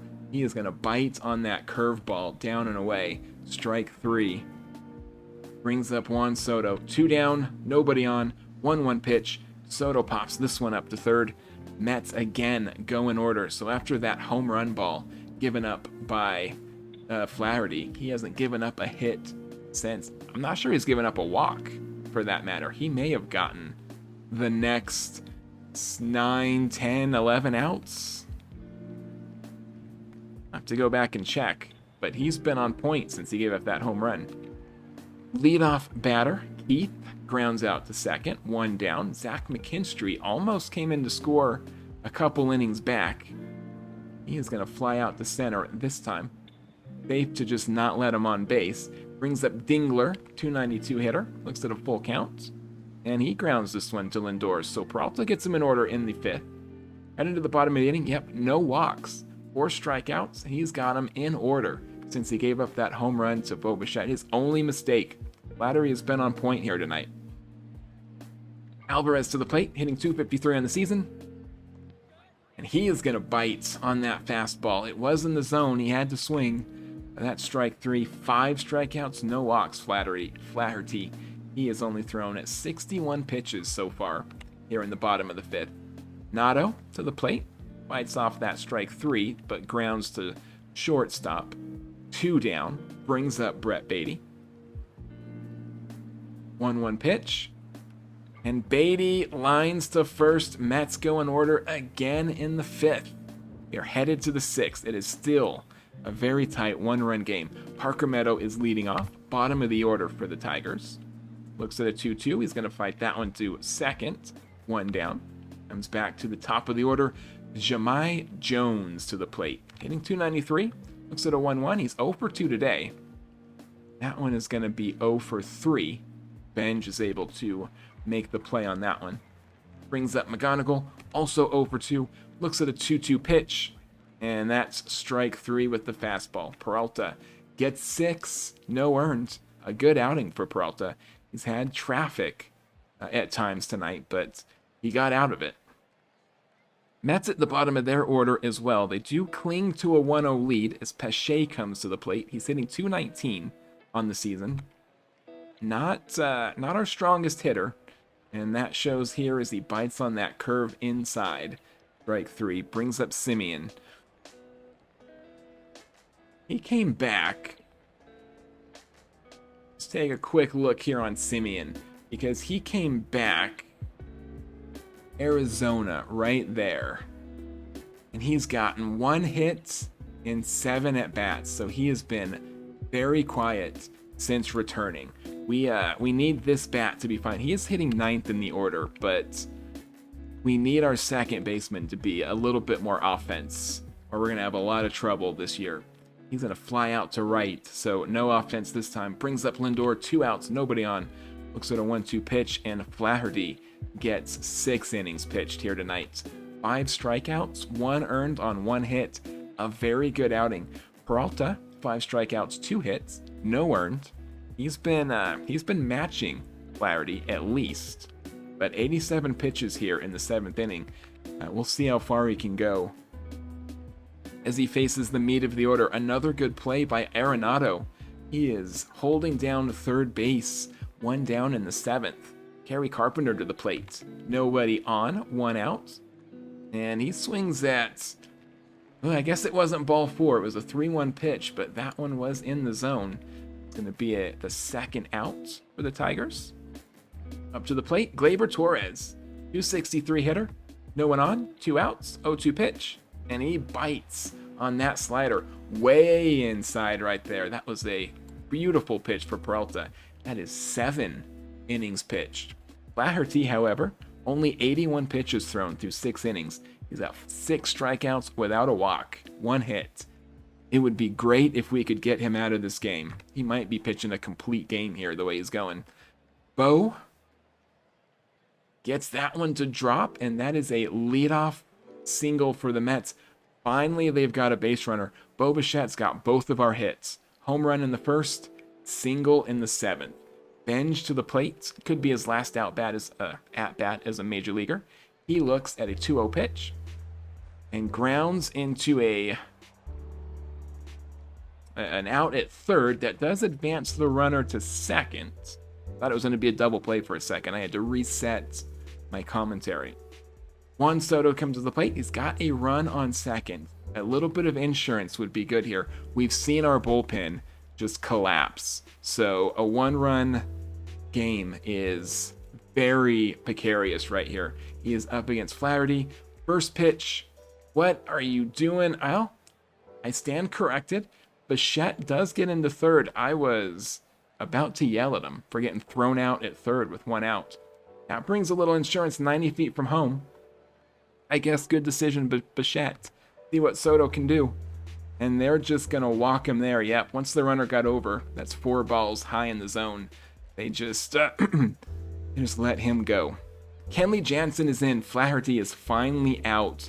Jansen, 14 innings pitched. He has got a 6.14 ERA against Francisco Alvarez here. Hitting .250, only 10 RBIs. See what he can do against Jansen. 2-2 pitch. Not a thing. He just stands there watching strike 3, called sinker. Buy a ticket, Alvarez, if you wanted to watch. Brings up Nato. Nato is going to get this run in. I can feel it. 0-2 pitch. He won't strike out. Nato. So the Mets get him on third with one out and cannot get him home. It is still a one-run game as we go to the 8th. Devin Williams is in. It's been a couple of days since he's pitched. He should be rested. But he does have an ERA at 3.97. And he is facing the bottom of the order. So let's see what he can do here in the 8th. 1-2 pitch. A little swinging bunt. And he is going to beat the throw. Colt Keith gets on to first. Brings up Zach McKinstry. He is hitting .309 on the season. He looks at a 1-2 pitch from Devin. And that is a called strike 3 right on the edge in the top there. Can't locate that one any better if you walked it down. Brings up Dingler, hitting .290 on the year. Looks at a 1-0 pitch. And this is popped up to left. Beatty coming in. 2 down for Devin Williams. And that's it. Hold on. Did Devin Williams get hurt? He didn't get hurt. They're just pulling Rayleigh in. I don't know why, but a 4-out save on the line for Brooks Rayleigh here as he faces Austin Slater. I guess the pinch hitter, but why would you bring the lefty in against the righty if they're pinch hitting? I don't know what that is, but a beautiful pickoff move by Rayleigh, and that gets the Mets out of the 8th. We're headed to the bottom of the inning. It is still a one-run game. Brant Hurley, the new pitcher, 3.48 ERA. He's got 4 earned in 10 innings pitched against Brett Beatty, who has been very quiet. He is going to ground this one to first. Beatty's our left fielder because Roberts is injured. And I guess that's okay, but we need Roberts to get back. 211. We can't have our left fielder hitting 211. Pache comes in. He is also hitting 216. For our center fielder, though, I don't mind it as much. He's a good defensive player. In center field, we need a good defender. But left field, we just need a bat out there. That said, he gets a 1-out double, and that puts a little bit of insurance in scoring position as Simeon to the plate. 1 hit since he came back from injury. This is a good time to get his second one. 1-0 pitch. And this one is popped into left field. It is not going to be enough to advance the runner. 2 down for the Mets here in the 8th inning. Lindor to the plate, 228 on the year. He does have 14 RBIs, and he's against Tyler Holton, new pitcher for the Tigers. 3.0 ERA in 15 innings. Full count pitch. Lindor gets it into left field. I don't know if Pache's going to get home. He's running. And he makes it. That is an RBI single for Francisco Lindor. Clutch at bat in the bottom of the 8th. And the Mets have just a little bit of room to wiggle around in out here. Bo Bichette's got half of our hits tonight. Let's see if he can get him another one here in the 8th. 1-1 pitch. He is not going to get it with that. A little swinging bunt. And he's thrown down easily. But Mets go to the 9th. Building on their lead just a little bit. Rayleigh's still in. He only threw 2 pitches before he ended the inning last inning. So he should be good to get the 9th as he gets Slater to fly out. Brings up the top of the order again. Jahmai Jones.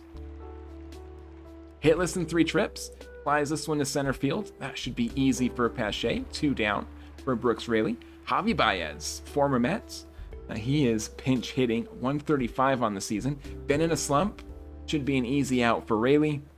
And it was. Beautiful cutter. Gets him swinging. Mets take the first one against the Tigers, and we are now 1 game below 500. A little bit of a hot streak for New York here in May. Good outing for Peralta. Good one for Flaherty as well, but 6 strikeouts, a walk, no earned on 2 hits. That is exactly what we need. His last 2 outings have been very good, and that's what we need for our ace. Go forward, we have another one against the Tigers. This time it'll be Justin Verlander pitching. Oh, Verlander came back home to Detroit. Isn't that interesting? We've got Kodai Senga on the mound. And I mean, his last one at Coors Field wasn't bad. We did win that one, but he hasn't been great this year. Let's see what we can make happen in this rainy New York afternoon. What is it? It is raining. It's 58. Wind is coming in from center field. Might make it hard to hit the deep ball. Senga against Jahmai Jones. 3-1 pitch. And that's going to be a ground ball to second. 1 down early here in the first in Game 2 against the Tigers. Gonagall is going to ground out to short. And that's 2 easy outs for Senga. 2-1 pitch to Torkelson. And that's going to get through a 2-out single for the Detroit Tigers in the first.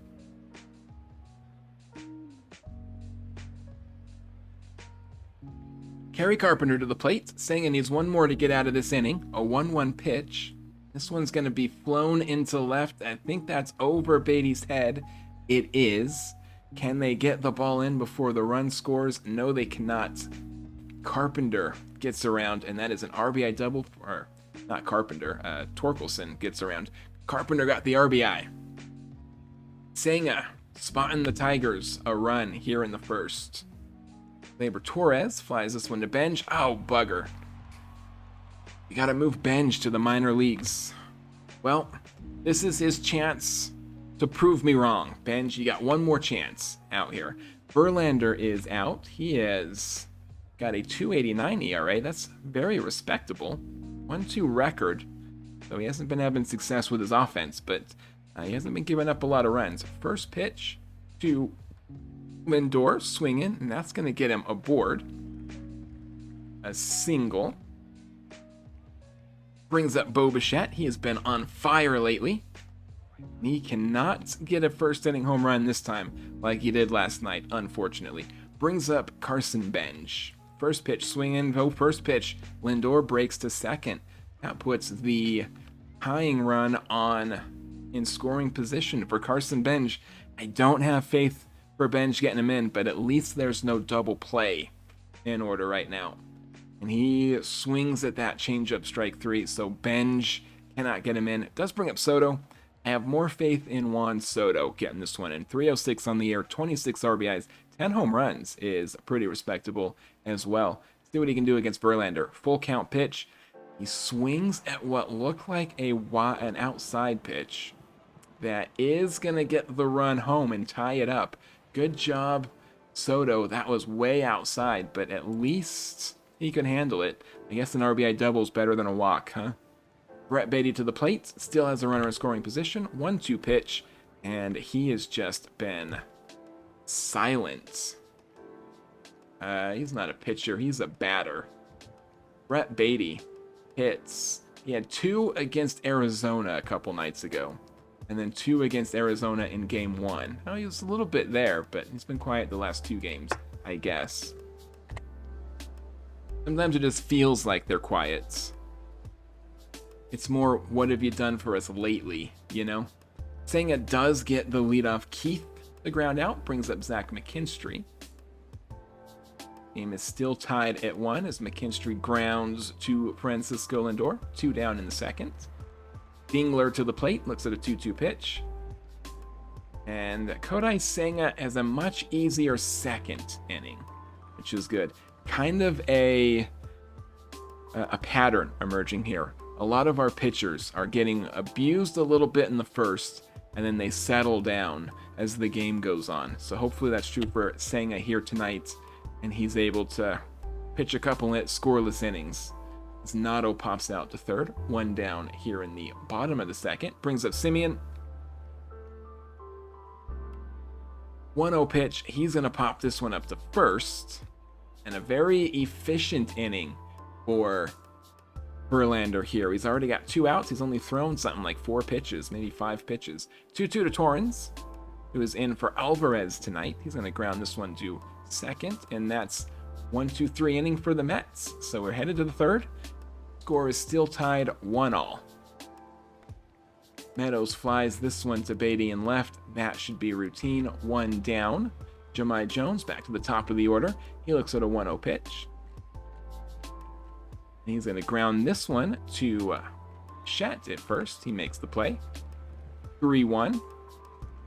2 down in the third. McGonigal to the plate. Think he grounded out in his first at-bat. And he strikes out here on that fastball. Good high beat. Gets him. 1-2-3 inning in the third for the Mets. We're heading to the bottom. Justin Verlander still on the mound. Full count pitch to Pache, and he swings at that slider. Strike 3. 4 strikeouts for Verlander here in the early innings. As we go back to the top of the order for the Mets. Francisco Lindor. Payoff pitch. He's going to get this one into right field, and it drops. He's having a decent night here tonight against the Detroit Tigers. Shet to the plate. He's no longer on fire, but he is still hitting 300. He looks at first pitch, a hit and run. Lindor going before the contact even. He's going to get on third easy. Not enough to get home. But that does put the go-ahead run 90 feet away for Carson Bench and his 12 RBIs. He's not the worst on our team. That would be Simeon, who is injured. But he is pretty far down the list. But a 0-2 pitch, and he swings at that fastball. Strike 3. Brings up Soto. 2 outs now. Runner is still 90 feet from home. First pitch, Soto pops it straight up. And the Mets, runner on third, cannot get him home. Benj, I got to remember to take him to the minor leagues.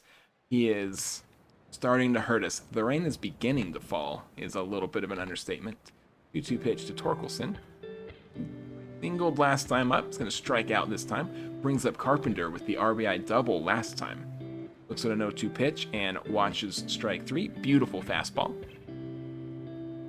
Senga's got 3 strikeouts. Gleyber Torres to the plate. Full count. And that one misses high. So there's a 2-out base runner for the Tigers here in the top of the 4th. Colt Keith to the plate. Little swing and bunt, and Torrens is going to make that play. So Mets work around a walk and get 3 outs. We are headed to the bottom of the inning.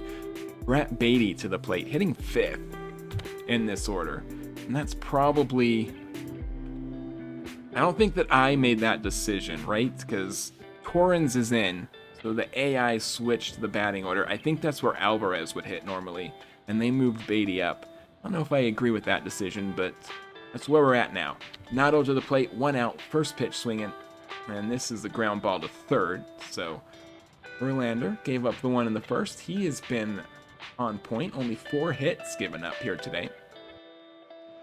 Simeon first pitch swinging. I mean, not only has Verlander been throwing really well, but he's been very efficient. First pitch to Nato, first pitch to Simeon. That's 2 pitches, 2 outs. He's going to go the whole game if we don't get him throwing a couple pitches here.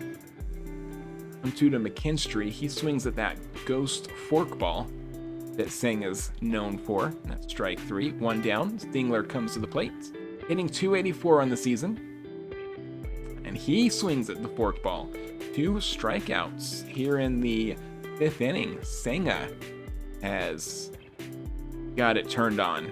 Could not strike out the side. Ground ball to Lindor there. And that's going to do it for the Tigers as they go down in order in the 5th. Mets back to the plate. Score is still tied. Verlander's only thrown 56 pitches here after 4 innings. Rain delay, and it got called. So we're going to have to resume this one tomorrow, and that's going to be a little bit rough. I think that we need to, let's finish today. We'll go to tomorrow. Can we... I don't know what the rules are. Can we move Benj down if it's if we started the game? I assume we can. If Benj isn't in, our options in the minors are Dustin Harris, who's got about a month, about 3 weeks of major league play with Texas. He's not really good enough to play right field with that arm. Morabito, same thing. That is definitely a left fielder. Now, Beatty can play right field. He's got the arm. So we could put either of those in right field, move or in left field and move Beatty over. We've also got this guy here who could also play left. I mean, he doesn't have good attributes here, but he might have a bat. He's hitting 317 in the minors. And we see his home run per fly ball is pretty good. Exit velocity, he's hitting the ball pretty hard. Only 7% of the time, but we don't really need him to be a big home run hitter. We just need him to get on and let Soto hit him in, you know what I mean? I think that we bring this 27-year-old up. It's like he has a little bit of Major League service. Where did he play? Pittsburgh. Probably a rookie there, not very well. And a rookie there, not very well. So his couple stints in the majors haven't gone the way he wanted to, but let's give him a shot. Move you up. We need to look at our bullpen as well here because we have to pitch 2 games, and that's going to be hard on our arms. You're going to left. Beatty's going to go to right. I guess we could bring Tyrone Taylor in to play. His bat's not much better than Carson Benj.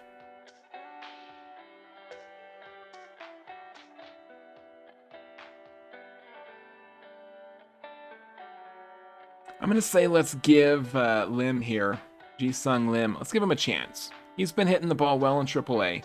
We need some offense. Taylor has not provided it in the games that he's played, so we're going to give him a chance. He's a lefty, so against the righty, I think we're going to leave him where he's at. Maybe would make sense to put him ahead of Arenado, but he's unproven.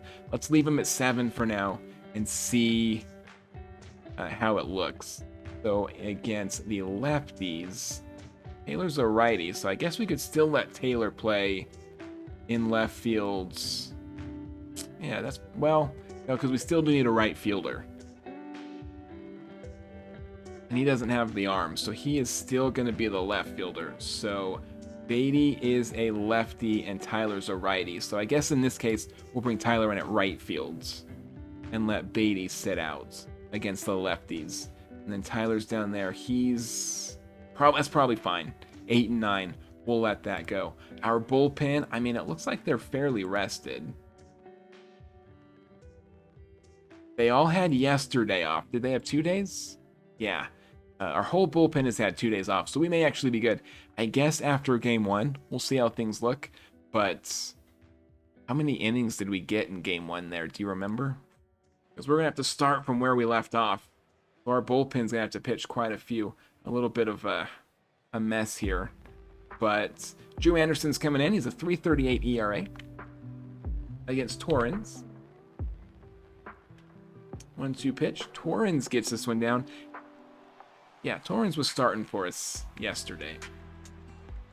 Pache, so Lim is going to be hitting 3rd for us because our order from last night stays the same. And actually, he doesn't have a position yet. I guess I don't know how the computer's going to handle that, but we'll find out when we go out on defense. We got Pache up. 2-2 pitch now as he tries to bunt Torrens over, and that doesn't work. 1 on, no outs.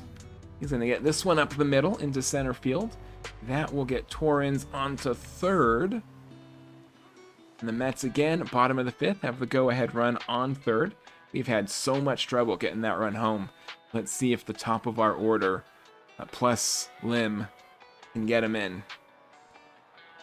Oh, that called strike 3 curveball was right on the edge throws Lindor. Still 2 on the corners. Bichette to the plate. If anyone's going to get him home, it is Bo Bichette.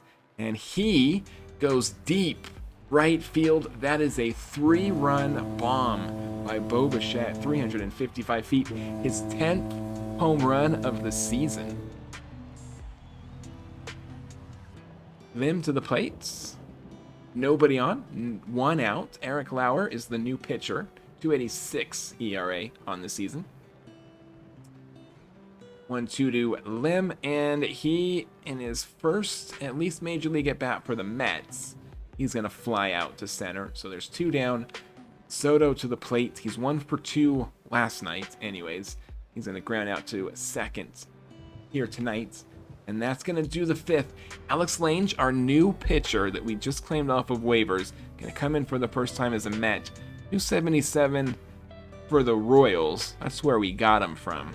Got 13 innings pitched over there. Not a bad ERA. Let's see if we can hang on to this 3-run lead we've got here. First pitch. Jones, 2-1. Gets him to pop up to center field. Pache makes the play. Did they get... No, they brought Taylor in at right field. So Lim didn't... that's how they handled it. They handled him as a pinch hitter, I guess. A big strikeout there on McGonigal for the second out. Brings up Torkelson. But a full count. Payoff pitch is a ball. Yeah, that one was definitely high. So the Tigers now have a base runner in the 6th inning. Now they've got 2, and the tying run, Gleyber Torres, comes to the plate. Lange lets 2 batters get away. He does not have very good control. So that's probably what we can expect from him in a lot of appearances here. But he does get Gleyber Torres to line this to center. Pache easily makes the play, and he gets out of it relatively easily. We're headed to the bottom of the 6th. Lauer still pitching. Beatty at the plate. Lines this one into right. Mets have a leadoff base runner as Nolan Arenado to the plate. He was hitting 200 a game or 2 ago. He's down to 192 again. See if he can get a knock here and keep this inning alive. He cannot. This one is popped up to first.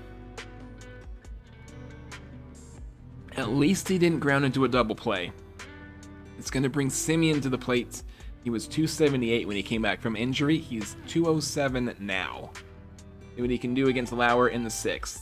That is hard hit to left, but Jones is able to make a play on it. 2 down, brings up Torrens.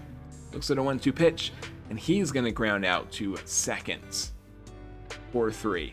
So, Mets leave 1 stranded. We are headed for the 7th. Jonah Tong's coming in.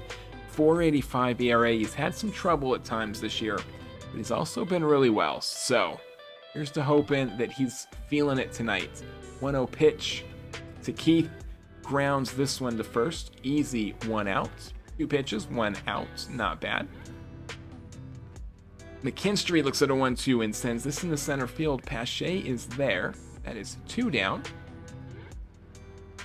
Dingler looks at a 1-2 and gets him with a fastball. Beautiful strike 3.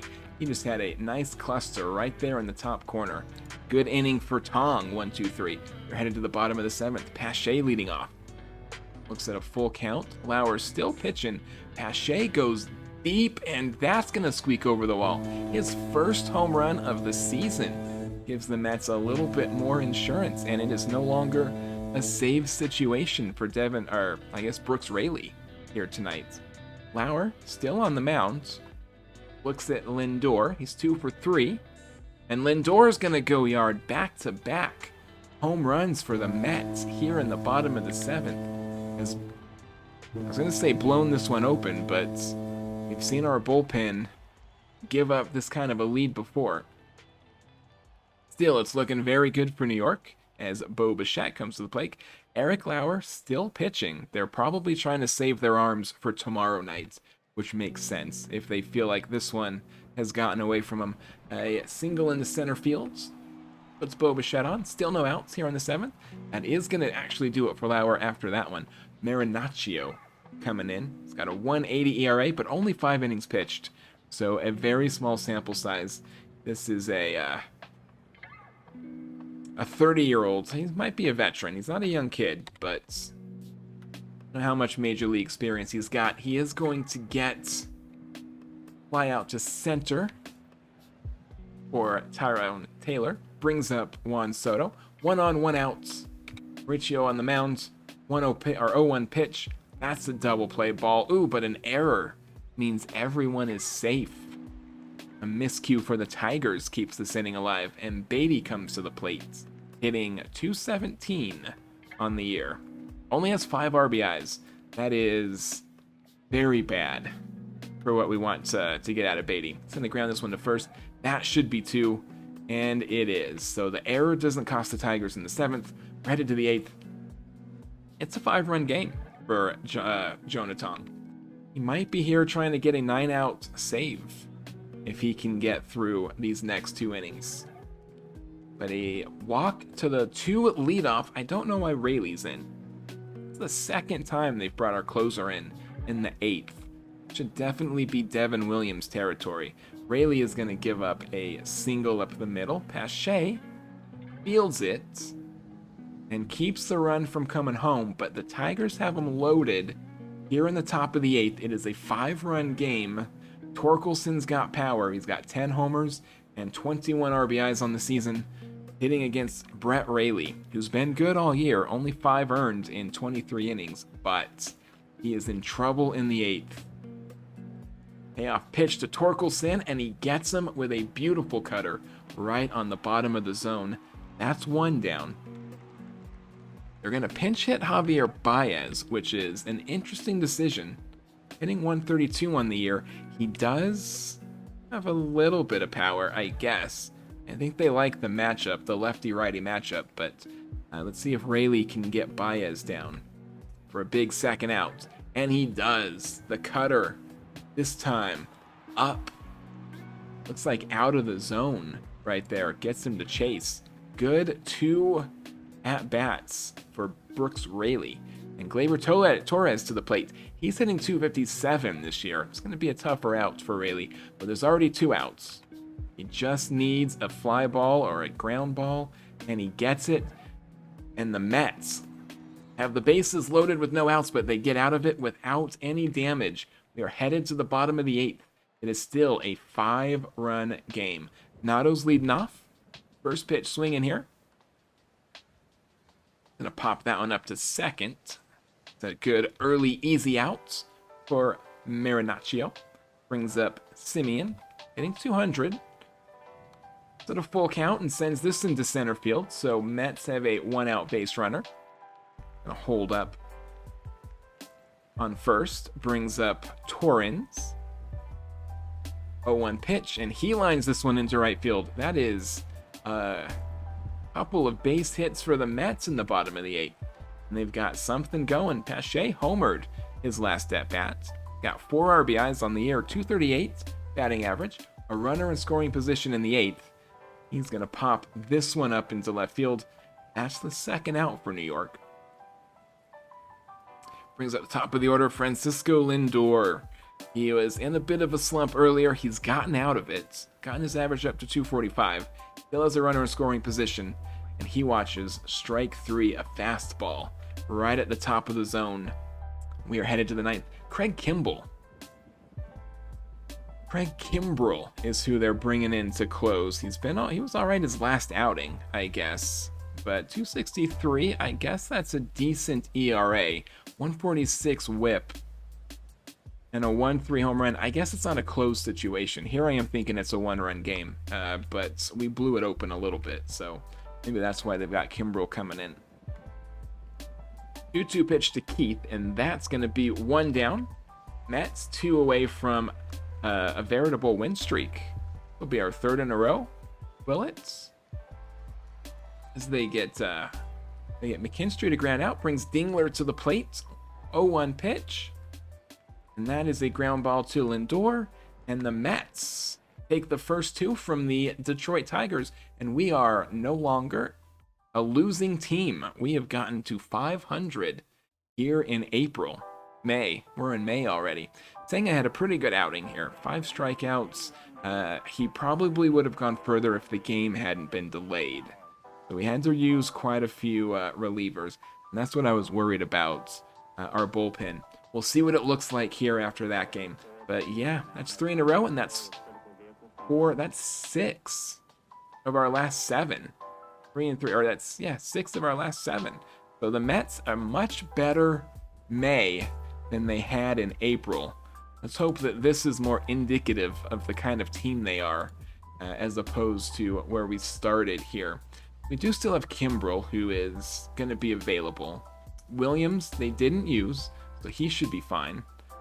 Brian Hudson is fine, but we know what his last outing was, and it says 2 earned, but that was the grand slam. 2 of those runs weren't his. We've also got Minter, so we do have some arms available. Peterson's pitching. He's been good his last few outings. In fact, both of his last outings, he went at least 6 innings. So if he can get a 6 here tonight, we'll be fine. He is up against Tarik Skubal. I'm hoping we can sign him in the offseason. This is no way to sugarcoat it. This is going to be a tough one for the Metros. Now, he did have a rough outing against Texas. Gave up 6 and 5 earned. Gave up 2 last time out as well. So we'll see what we can get off of him. But this is going to be a tough outing for our offense. Peterson takes the mound against Gleyber Torres. First batter, 2-2 pitch. And this one is dropped into left field. That is going to be a leadoff hit as Lim, Ji-Sung Lim, the new left fielder that we brought out. We're going to see how he can do against Tarik Skubal. Kind of throwing him into the fire here. Speaking of, good strikeouts by Peterson with that changeup. Brings up Carpenter. And he gets him with the slider on the 2-2 pitch. So, leadoff batter gets on. The next 2 strike out. Brings up Spencer Torkelson. And Peterson picks him off. So the Mets, with some savvy base work, get him in order. Headed to the bottom of the first. Lindor leading off. 0-1 pitch. Gets him to pop up to first. That'll be an easy 2-pitch, 1-out start to this game for Skubal. Bichette comes in. Bichette is hitting 323 for the year. That is pretty incredible. We're going to have to check the leaderboard when we get done with here and see where he is, because I'm sure he's near the top. And he's going to increase his average with that deep ball. Another first inning solo blast for Bo Bichette.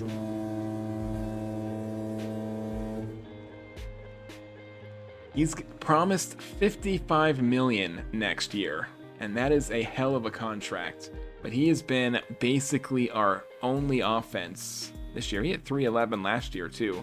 He's on pace for a 6.3 WAR. I guess we're gonna have a decision to make. I was planning on trying to get rid of him, like at the trade deadline, or at the very least in the off season. I didn't want to pay $55 million from him. But I mean, if he's hitting 330 and 40 home runs, might be worth it. That crazy to pay somebody $50 million? I mean, Soto's not worth it, though he's hitting 300 here this season. That is a 2-out walk, speaking of Soto, so that brings Alvarez to the plate. 1 on, 2 outs, full count. And that pitch misses. Skubal having a bit of trouble here in the first. 2 walks and a home run allowed. Brings up past Shea. He's hitting 235. Can he keep the inning alive? 1-1 pitch. He cannot. Ground ball to short. That is an easy play at second. And the Mets get 1 in the first. Take a lead for David Peterson. Torkelson still at the plate. He didn't get his full at-bat last time. He's going to fly out in the second. Brings up Colt Keith. Looks at a 2-0 pitch. And that's a comebacker to the mound. Peterson should be able to play that one. 2 outs. Brings up McGonigal. He looks at a 1-2 pitch. That one gets away from Peterson and hits McGonigal. There's going to be a 2-out base runner now for the Tigers. Tying run is on the bags. 2-2 pitch to Meadows. Peterson is going to get him to pop up to third. So let's work around a hit batter and get out of the second. We're heading to the bottom of the inning. Nolan Arenado to the plate. 189 on the season. And that's going to make it go down to 188. Brings up Ji-Sung Lim, his second at bat this year. His first tonight. He flew out it was earlier today in game 1. For a minute I thought that was going over the wall. It's just going to land at the track for a double. And then he gets injured. Son of a mother-loving suck. We brought him up, and he's immediately injured for a month. Well, our outfield stable is getting smaller and smaller as they just keep getting injured and injured. I guess Beatty's going to come in and play left. Tyrone Taylor hitting 178. He is up with 1 out. He bites on that curveball. Strike 3.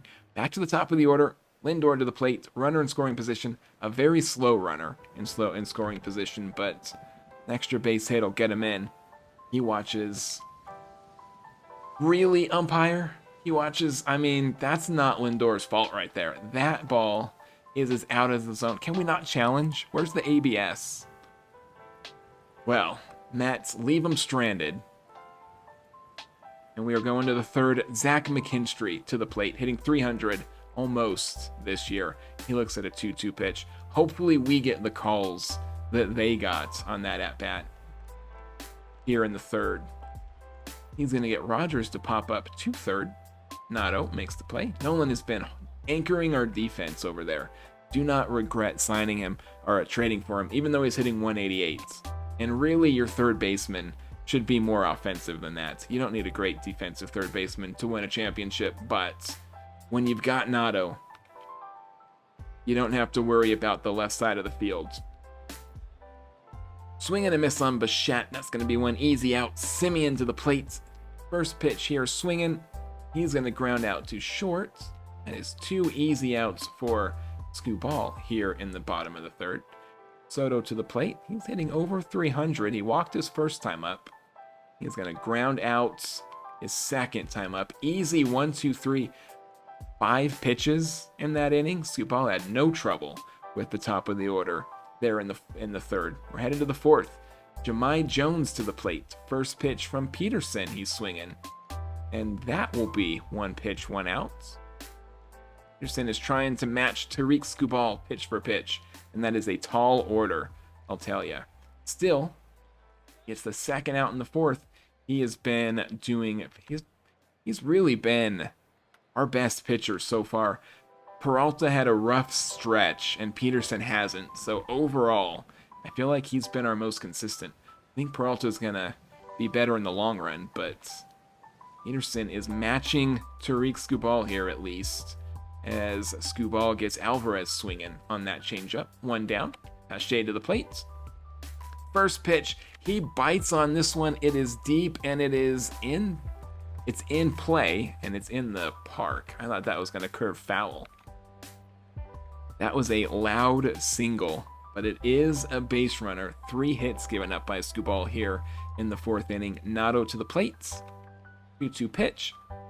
Doesn't strike out very much, which is nice. The ball does get put into play, but not in a place where they can't field it. Clements, shockingly, playing left field for us here tonight. I thought Beatty was going to do it. Why not have him? I guess he doesn't have much speed either. I was going to say, why not have him pinch run and have Beatty play? He does have the ability. He's got the defensive capabilities to play left field, so let's see how he does. He's going to send this into center field. Can you get home? No, Pache is going to hold at third, and now Taylor is to the plate. Runner's on the corner. A little bit of insurance is 90 feet from home, but Taylor's a 176 hitter. Does have 7 RBIs and 3 home runs. See what he can do against Skubal on this 2-2 pitch. Swings at a slider, strike 3. That was a ball. Although with this umpire, it may have been called a strike, but that was definitely a high pitch. You're headed to the fifth. Mets clinging to a very tight 1-run lead. But Peterson struck out 3, has not walked any, and has only given up 1 hit. There's been 1 base runner for the Tigers through 4 innings. I hope I didn't jinx it.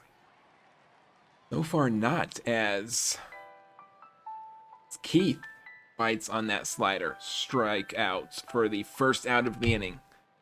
Lost my flow. All right, that one is into right field, but Taylor makes the play. 2 down.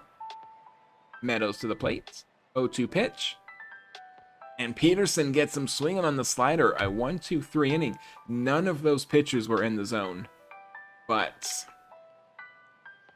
he got the strikeout. Lindor back to the top of the order. Against Skubal, he's got 6 strikeouts so far tonight. Lindor is going to get a leadoff single here in the bottom of the 5th. And the Mets have something going. They've left runners stranded in a large number of innings tonight. I'm not sure the exact number. They knew Lindor was going. There was a pitch out, and they got him by a mile. 1-0 pitch to Bo Bichette. And got a hold of that one, but it's going to be tracked down. So that's 2 outs. Brings up Simeon, hitting third. And he looks at a 3-1 pitch, bites on it, and gets a single, 2-out base runner for the Mets.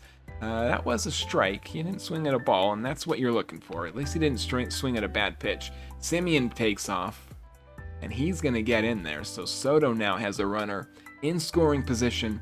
1-1 pitch, 2 outs, 2-2 pitch by the time it was all over. And he's going to swing at that curveball. Strike 3 is a little bit low, but he has to protect the plate in that situation. We're headed to the 6th inning. Peterson has been good. Let's see if he can get 3 more here. A little comebacker, and he is able to field it. 1 down. Jake Rogers to the plate. Hitting 9th, but he's .317 batting average. I suspect that's a little inflated. I bet this is their backup catcher, and he's just had a couple of good at-bats so far. See what Peterson can do here. That one is hit into right field. Taylor easily makes the play. 2 down. Brings up Gleyber Torres, top of the order. He looks at a full count. Payoff pitch is low. First walk issued by Peterson here with 2 outs in the 6th. And the Tigers have the tying run on the bags. First pitch here to Jones is another little comebacker. And Peterson fields his position well in the 6th. Gets him. He works around a walk and gets 3 outs. We're headed to the bottom of the inning. Clinging to a 1-run lead are the New York Mets. If they get this win, I'm going to be shocked. Alvarez gets all of that one, and that is his 4th home run of the season. A 370-foot blast into left field. Gives us a little bit of insurance, and it gets Skubal out. Mets, their moribund offense has been surprisingly good against Tarik Skubal. And we've got a 2-run lead here in the bottom of the 6th as Cristian Pache comes to the plate. Hitting .240, looks at a 2-2 pitch against Kyle Finnegan. He's got a .565 ERA. Goes down a little bit with that strikeout. It's the first one of the inning. Brings up Nolan Arenado, who looks at a full count. He's hitless tonight. And he is still hitless with that ground ball to third. So Ernie Clement to the plate. Finnegan has come in and got the first 2 batters he's faced. And he's going to get all 3 of them as Clement pops up to second. Mets with the solo home run adds 1 to their total. It's a 2-run lead into the 7th. Peterson is still pitching. He walks his 2nd batter, just his 3rd base runner tonight. Brings up Torkelson. Torkelson is a deep ball threat, and 1 here could tie the game. So, fingers crossed Peterson as he does the full count pitch. That one catches. That was actually right in the middle. There's the strikeout pitch. Caught the corner right there. And that's going to do it for Peterson. So, he gets 1 out here in the 7th. Leaves with a base runner. Minter comes in. He's got a .117 ERA. Against Austin Slater. Another full count pitch. That one missed. And it missed by a lot. So, 2 on, 1 out. Javi Baez comes up, hitting .130 this year. And worse as a pinch hitter, I assume. He swings at that cutter, strike 3. That is a good 3-pitch strikeout from Minter. Brings up Parker Meadows, 209 on the year. Doesn't have a lot of power. So we should be okay, at least home run wise. Gonna fly that into center field. And the Mets get through 7 with a 2-run lead intact. We go to the bottom. Ooh, rain's beginning to fall. It was... we were rained out yesterday. Let's see if the rain comes in again today. There is a good extra base leadoff hit here in the bottom of the 7th. He's going for 3, and he is in there. Tyrone Taylor, a leadoff triple, puts a runner 90 feet from home for Francisco Lindor as a new pitcher comes in. Tyler Holton on the mound. He's got a 2.93 ERA. He has struck out 13, walked 1 in 15 innings. So, Lindor's got his work cut out for him. But 16 RBIs. See if he can get a deep ball here at least and get number 17. Full count pitch. And he's going to watch ball 4. That's only the second walk given up by Holton this season. But that gets Lindor on the bags. 2 on, no outs. And Bo Bichette to the plate. 323, 11 home runs. This is who you don't want to face if you're the Tigers. He's going to get this one down into right field, and that brings the 3rd run across the plate. Mets are looking good here in the bottom of the 7th to get their 5th in a row. No, they're 4th. They're 5th. Yeah, we won last night. So 5 in a row is a veritable win streak. I don't want to speak it into existence and curse it, but we're looking good in the bottom of the 7th. Soto comes to the plate. Still has a runner in scoring position. Not much speed on the bags, but he watches that sinker miss. Ball 4. So now Alvarez to the plate. Bases loaded. He had a home run his last time up. See what he can do this time. A 1-2 pitch. And that is a ground ball to short. The infield was playing in, so they are going to get the out at home, but only 1. Brings Pache to the plate. He's not our strongest hitter, but he is 238 on the season. He's got 4 RBIs. New pitcher is Drew Anderson, who's got a 4.57 ERA. I wonder if Holton was injured, because he didn't pitch very long. At any rate, Anderson gets him to strike out looking on that curveball, and the Mets load him up with 1 out and can't get a single run across the plate. Very disappointing. Still, 3-run lead is intact. Minter still on the mound here in the 8th. Throw into McKinstry. And gets him to ground out to first. That is 1 easy out. Rogers comes in and gets a 4-pitch walk. How is that a 4-pitch walk? Our umpire drank his lunch, clearly, because he's seeing double out there, calling those balls. Now puts a base runner on. He comes in and gets Torres to strike out. Brings up Jahmai Jones. 274 hitter. Got a runner on, 2 outs. 2-1 pitch. And the snap throw gets the runner at first leaning. The Mets get out of the 8th with a 3-0 lead. Barely intact. Nato to the plate. 185. His average just goes down, down, down. He's hitless tonight in 3 trips. And now he is hitless in 4 trips. 1 early out for the Mets. Brings up Ernie Clement, our left fielder tonight. He is going to get this one. No, it's going to be tracked down in right field. That is the 2nd out. Brings up Tyrone Taylor. He had a triple his last at-bat, which brought a run in, I believe. Maybe the bases were empty when he hit it. Either way, he struck out this time. That brings us to the 9th. Devin Williams is going to try and close this one. He is not our closer. I don't know why he's in. Brooks Raley might be too tired to go. Where are you at, bullpen? Yeah, Brooks Raley just is too tired to go, so Devin Williams is up. He has not been good in the closer role, but he does have 3 runs to work with here as he deals the 2-2 to Peterson. Got him. Is that Peterson? That was Jones. He grounded out to Peterson. The Peterson? Yeah, our pitcher. Now I remember. 1-0 pitch to Carpenter. He's going to get this to drop into center field, so that is a 1-out single for the Tigers. Tying run is now in the on-deck circle. Torkelson to the plate. Again, good home run threat. And he's going to bite on that fastball. Strike 3. Two down. Jace Young is at the plate. He's hitting 275 on the year. He represents the final out for the Tigers. Looks at a full count pitch.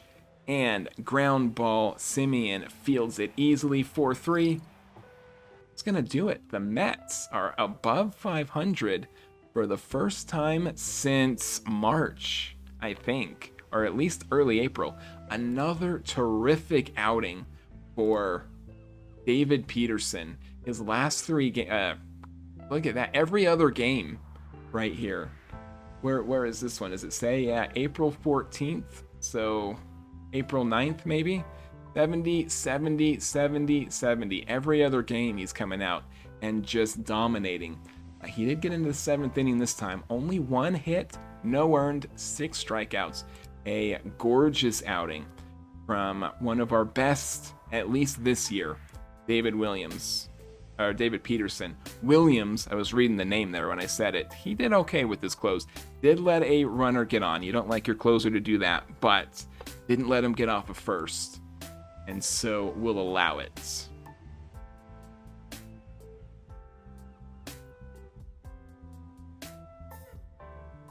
All right, let's take a look at our pen here because we might need to bring an arm up just to be safe. What are we looking at here? We do have, I mean, it's unfortunate we had that double header at the start of this long stretch and we couldn't have it against Arizona. The problem here is going to be that Peterson or Senga, one of these guys is going to have short rest when it comes around. So we might want to put somebody in to start one. At any rate, we don't need to do it this time. So we might leave it. It looks like our bullpen's basically okay. Hopefully Rayleigh, he won't be good to go in this game, but maybe next time. Williams should be good to go if we need him. And of course we got Hudson, but let's see.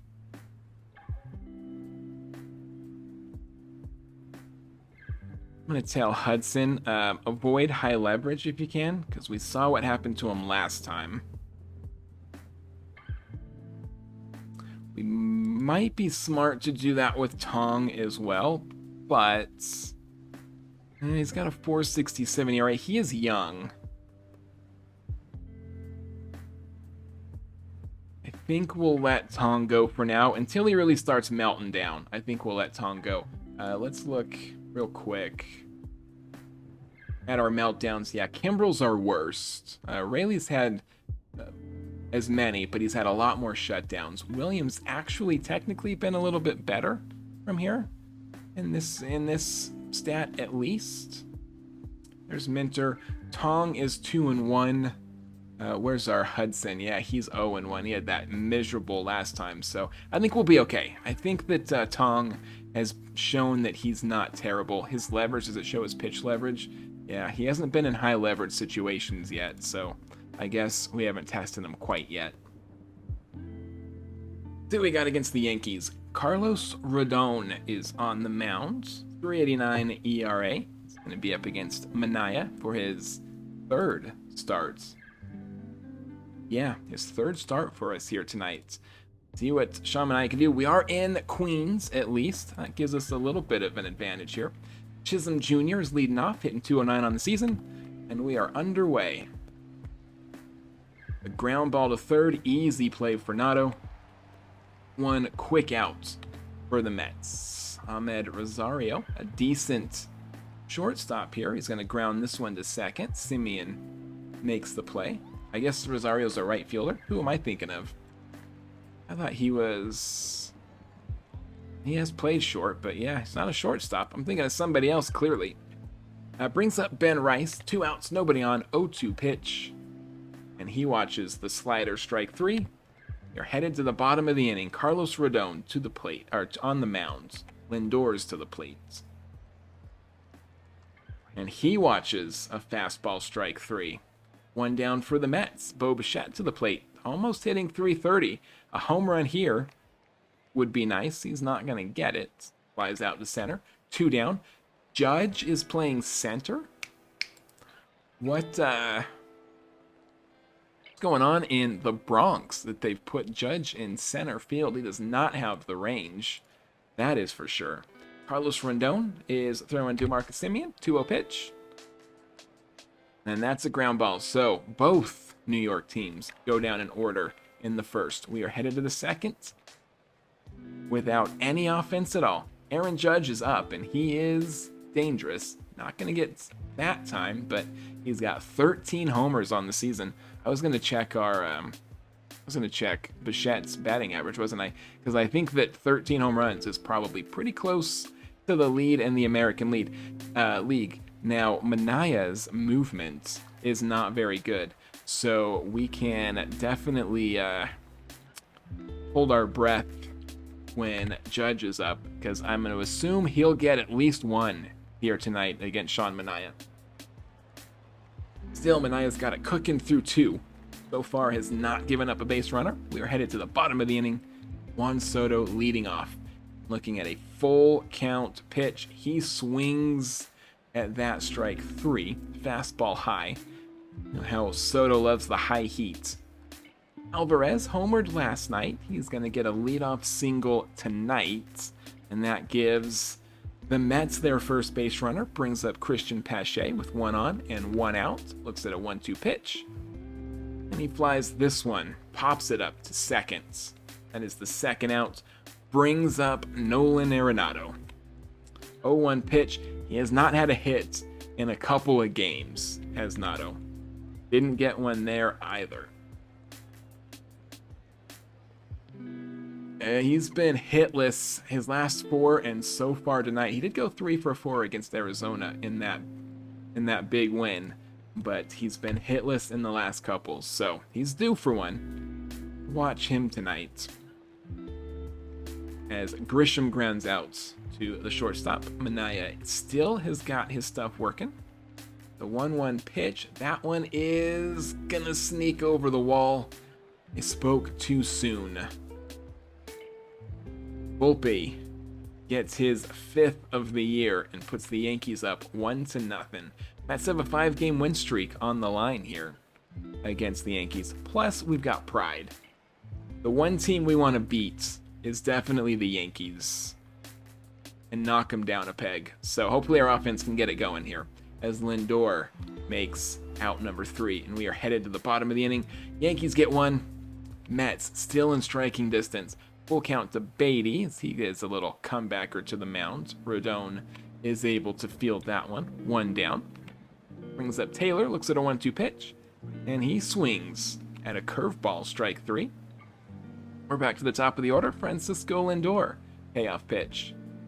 And the Mets, their second base runner of the night. That's going to be a 2-out extra base hit for Mr. Smile Lindor.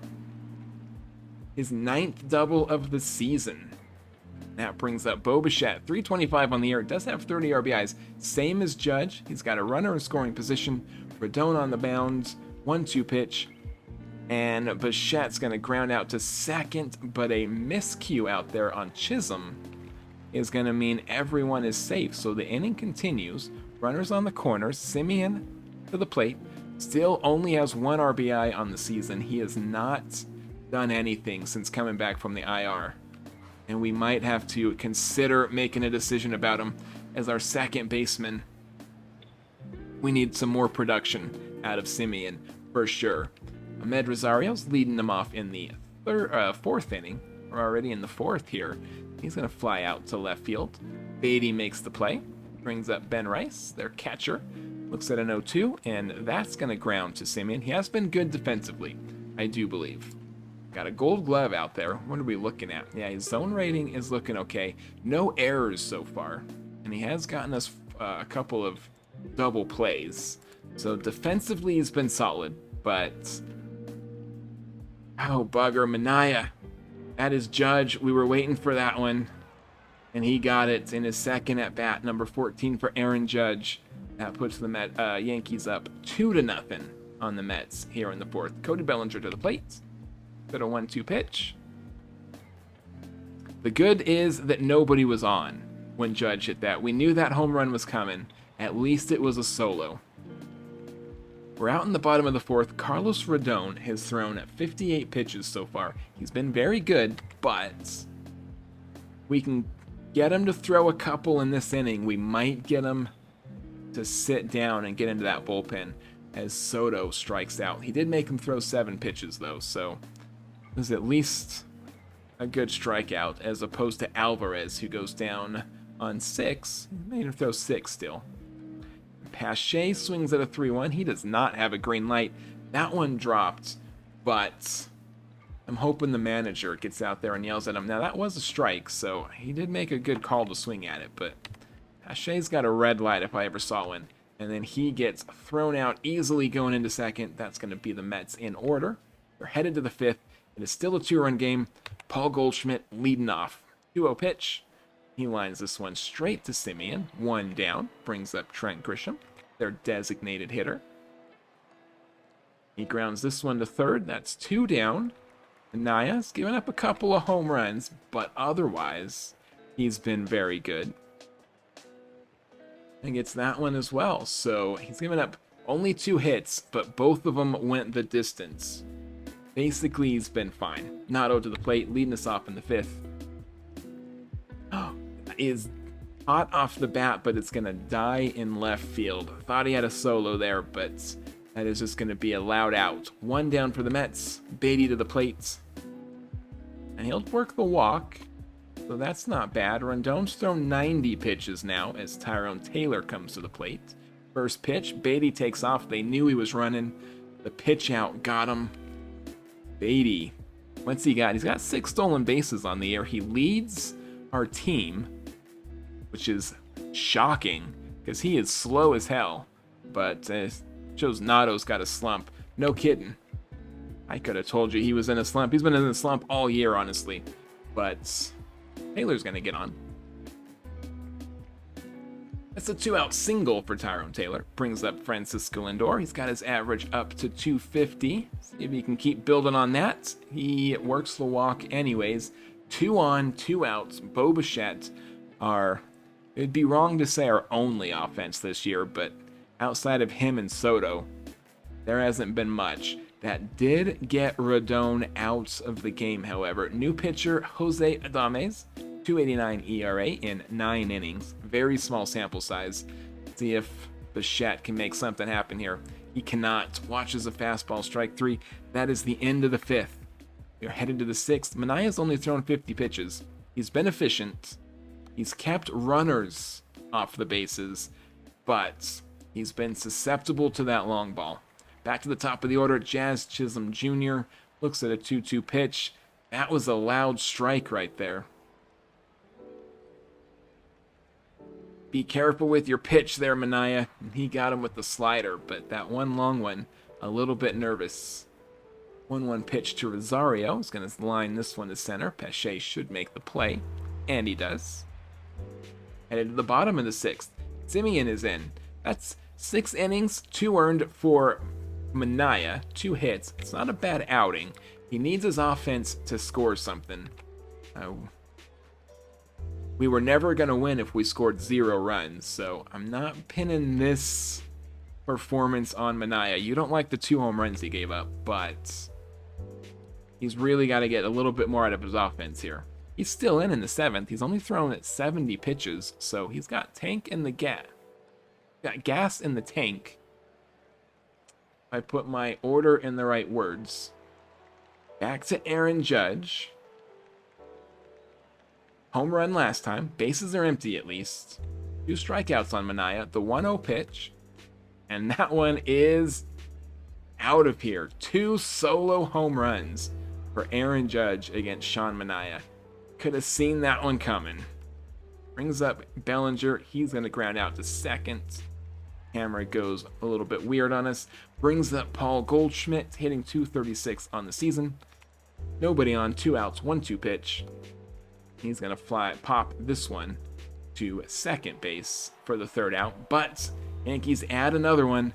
It is not looking good for the Mets' 5-game win streak that is on the line here.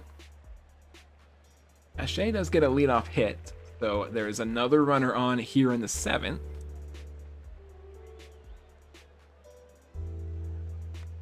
Nato pops this one up.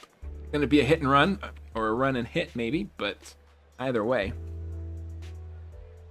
Nato gets out, brings up Beatty, still one on, still one out. Tim Hill's the new pitcher, 108 ERA through 8 innings pitched. I don't know what's going on with the Yankees pitching, but they've all got just a very small sample size of innings.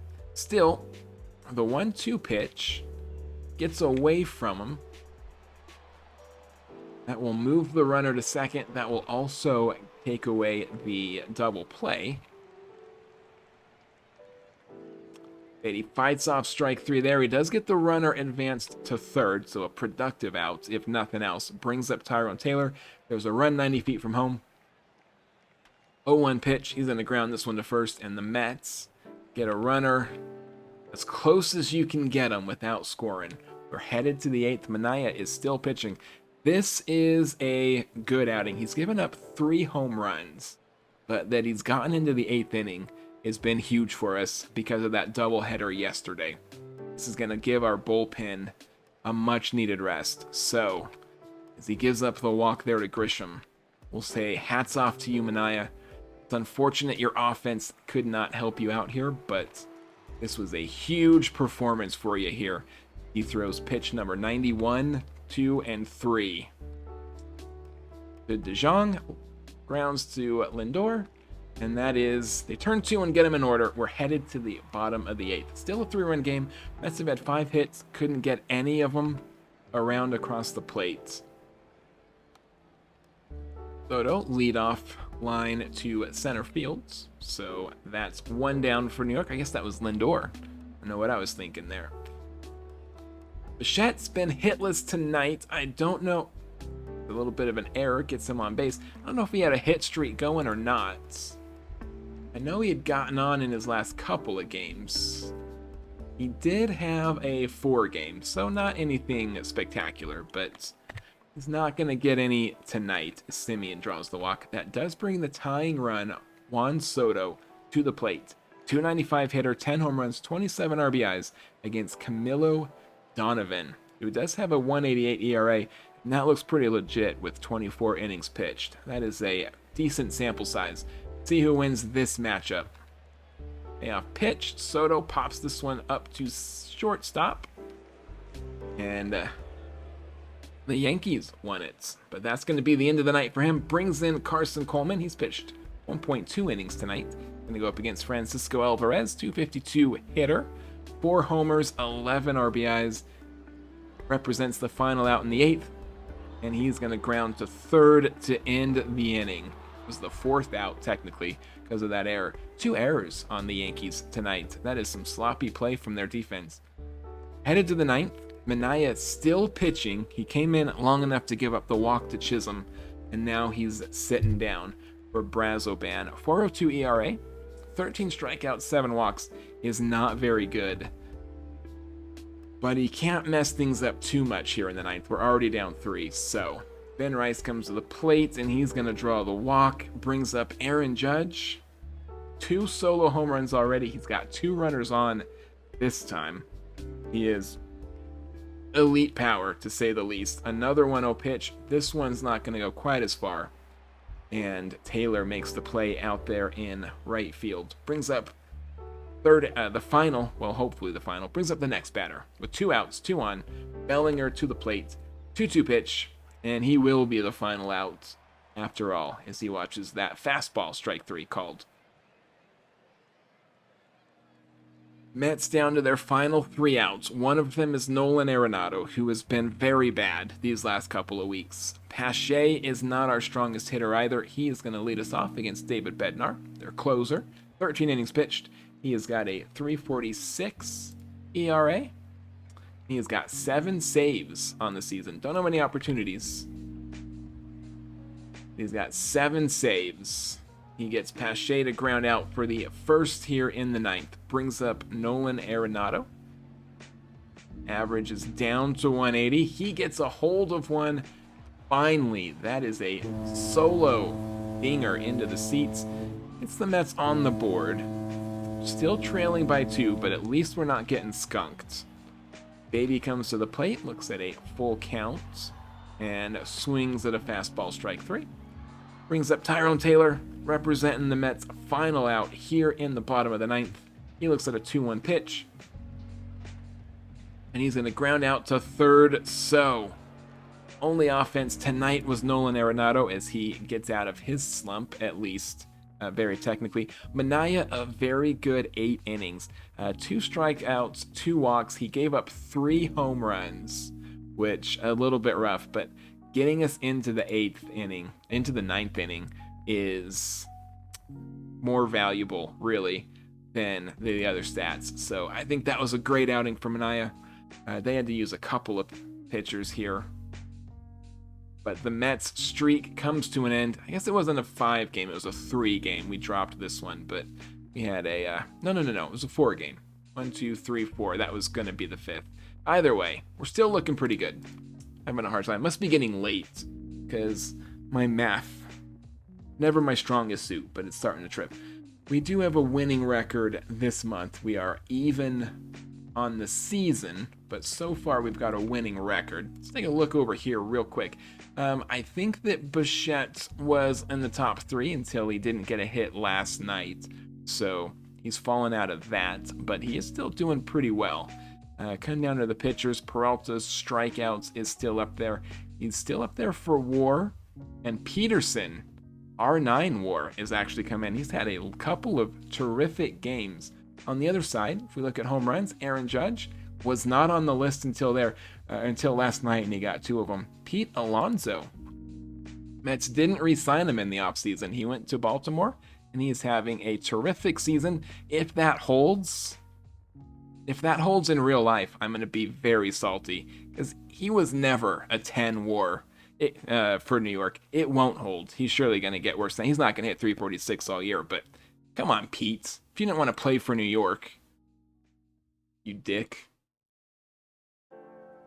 Speaking of New York, we've got game 2 coming in here against Weathers, the lefty Ryan Weathers, 3.06 ERA.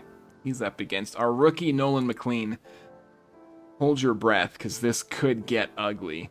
He did win his last outing, but he has not been good all year. A 4.79 ERA, giving up more than 1 home run a game. His walk to strikeout is pretty good. His hard hit, though, almost 1 in 4 are hit hard. Exit velocity is at almost 86, so he's had some rough outings, and he's against Aaron Judge, so with luck, we don't give up 2 more to the Judge. He does get Chisholm to strike out to lead off. Brings up Paul Goldschmidt, who is going to line this one into right field. And that is a 1-out single for the Yankees here in the first. Deep breath, McLean. Oh, that pitch was way outside. Got him to chase it. Good job on that one. Brings up Aaron Judge, runner on, against the rookie. First pitch, swinging, and that's just a little pop-up. Arenado should be able... Oh, yeah, Nolan Arenado should be able to make the play. I thought the catcher was going to do it there for a second. And that's the inning. Brings up the Mets in the bottom of the first against Ryan Weathers. Full count pitch to Francisco Lindor. He's going to drop this one into shallow left. Let's have a base runner. Hopefully we can put a couple up on Weathers. We got shut out last night. Well, we didn't get shut out. Nato got a home run right in the end. We more or less got shut out. If we do that with Nolan on the mounds, definitely not going to go well for us. Hopefully we can get this run in. Simeon to the plate. 2-1 pitch. And that's a ground ball to third. That will be 2 down for the Mets. Does advance the runner to scoring position. Brings up Juan Solo. He's been our second best RBI guy. So, can you get this run in, Juan? That is going to get into left field. Lindor was running on contact. He rounds third, comes for home, and that did get him in. Good at bat for Juan Soto. Gets his 28th RBI, puts the Mets up 1-0 early in this one. Francisco Alvarez to the plate. He's been hitting 250 pretty consistently all year.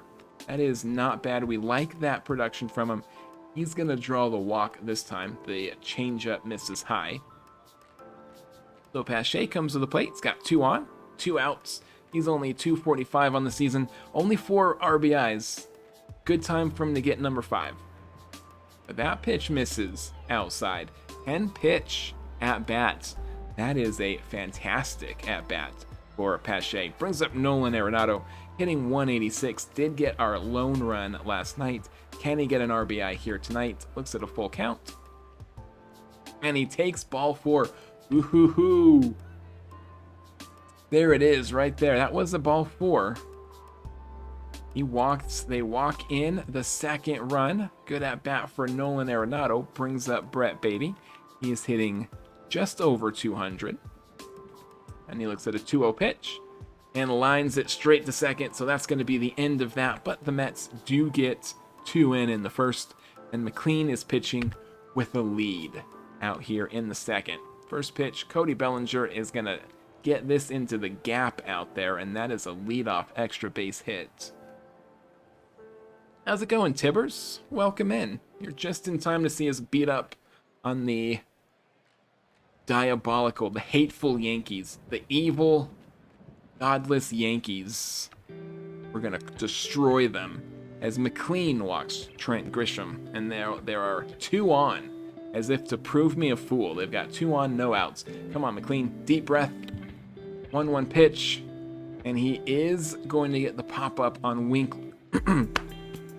I've been talking too much here tonight. That's 1 down. He needs a ground ball here against McMahon. Ryan McMahon, former Rocky, hitting 156 on the season. 0-2 pitch on the way, and he gets him to bite on that slider. It's a little bit high, but it counts for a strike. So McLean gets into a little bit of trouble, but he is now 1 out away from getting out of it as Paul DeJong comes to the plate. He looks at a 1-1 pitch, and this one is gonna get down in right field. That should bring the run in. No, the run holds at third. Got him loaded up for the top of the order. Jazz Chisholm Jr., 204 hitter on the year. McLean, 1-2 pitch. This one is deep into right, and that is a loud out at the track. At the track, Tyrone Taylor gets it down. Aren't the Yankees America's team? I mean, the Yankees are America's team like the Cowboys are. They're either your favorite team or they're your least favorite team because they're the rich. They represent the 1%. Screw the Yankees. Taylor comes to the plate to lead off here in the bottom of the second. Looks at a 2-2 pitch. He's going to put this into center field. And the Mets again have the leadoff runner on base. 2 innings in a row. Lindor comes to the plate.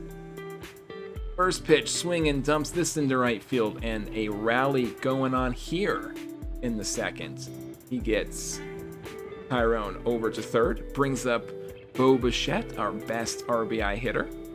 Got him on the corners. First pitch, swinging. Oh, first pitch, wild pitch. Gets a run in, gets Lindor into scoring position, and the Mets add a little bit more to their lead here in Game 2 against the Yankees. Bichette sends this one into right field. That'll get Lindor home and get Bichette on to second. And they are on the verge of blowing this one wide open. Marcus Semien to the plate. Runner still in scoring position. Still no outs. First pitch here. Swinging. He's going to pop this one up to third.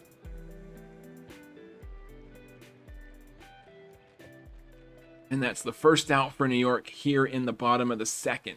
But Soto comes to the plate, hitting 297 on the year. He does have a runner still in scoring position with 1 out. 1-2 pitch. He'll ground this to second. It will advance the runner to third. Good productive out for Juan Soto. Brings up Alvarez with a run 90 feet from home. Ryan Weathers has walked 3, no strikeouts today. He's going to get Alvarez to ground out to first. So they leave 1 stranded, but get 2 across the plate. We are headed to the third, up 4-0. Good production from the offense to help out Nolan McLean here against the Yankees.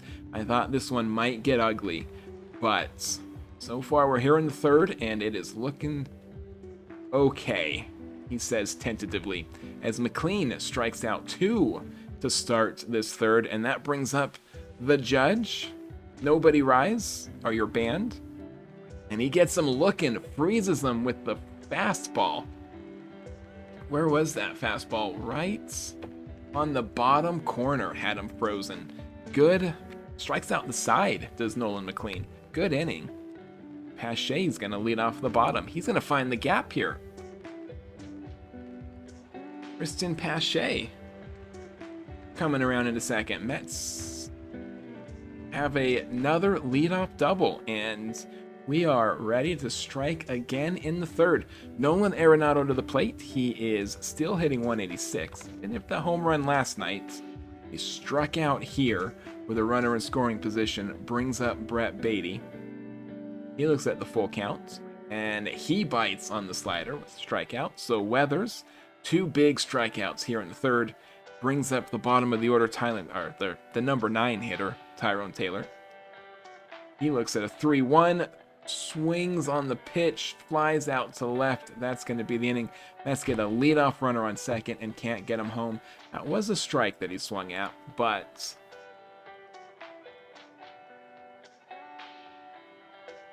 why am I playing as the Blue Jays? Can we get a mod? Is there a mod in chat that can censor? Just a timeout. That's all we need.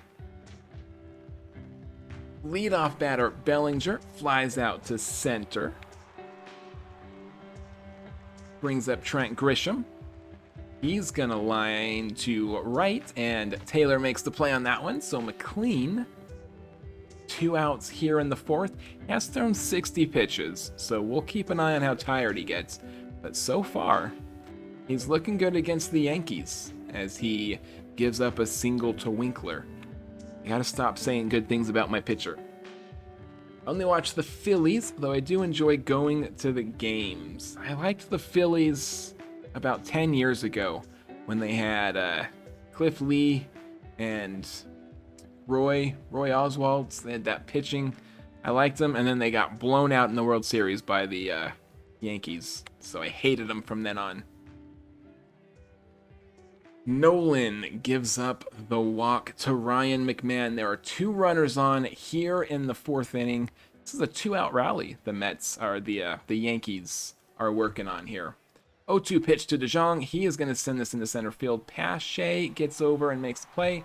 McLean gets out of trouble without giving up a run. We are headed to the bottom of the fourth. Weathers is still on the mound.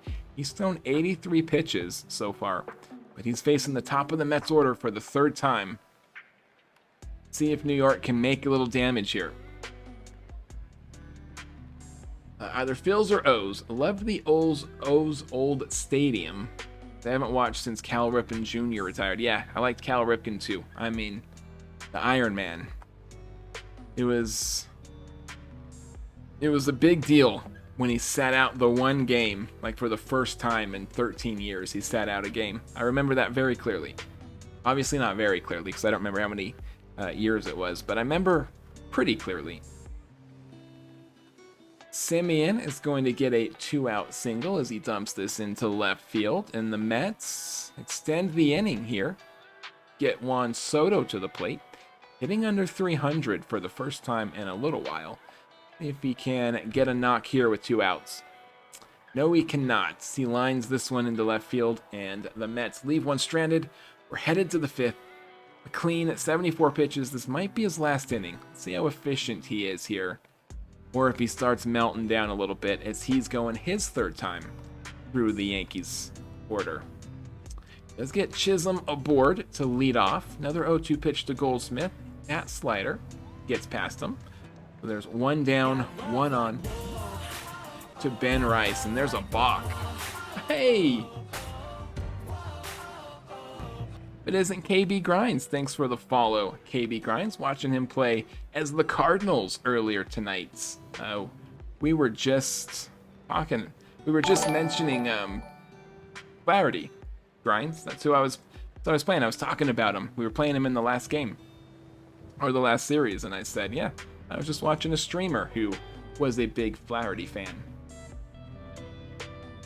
Thanks for the follow, everybody. Be sure to check out KB Grinds. He's doing a Cardinals rebuild, and it's going very well. He made the playoffs, and he was trying to lose. I should be trying to lose. It's not going as well for me. McLean gets Soto to strike out. Oh no. Thanks for the stream. It was a good stream. I liked watching the Redbirds. And hopefully your second season is more successful. That third baseman looked like a very good talent. I assume as Alvarez goes yard and gives the Mets a 5-0 lead, I assume that he's going to be available in all the drafts. I wish I could remember his name. I'm going to have to look at your VOD and see what his name was, because if we can get our hands on that guy, he could be really good. He's young, but man, he had a bat. That is for sure. Nato comes to the plate with one out here in the bottom of the fifth. And that's going to be lined to left field. So Carson Coleman come in here in the bottom and has gotten 2 outs. And then Beatty lines that one straight to the second baseman. Good defensive play out there at second base for Chisholm. That is going to do it. We're headed to the 6th. 87 pitches thrown by Nolan McLean. So far he's been doing okay. 5 hits given up. None of them have crossed the plate. See what he can do here in the 6th. He faces kind of the middle half of the Yankees order. Let's get Bellinger to ground out for the first out. Brings up Trent Grisham, hitting .222 on the season. 2-2 pitch. That catches the corner. Beautiful slider. Strike 3. 2 down here in the 6th inning. Nolan McLean on his way to his first quality start if he can get this out. And he does. Good 6 shutout innings from our rookie pitcher. Brings up Tyrone Taylor.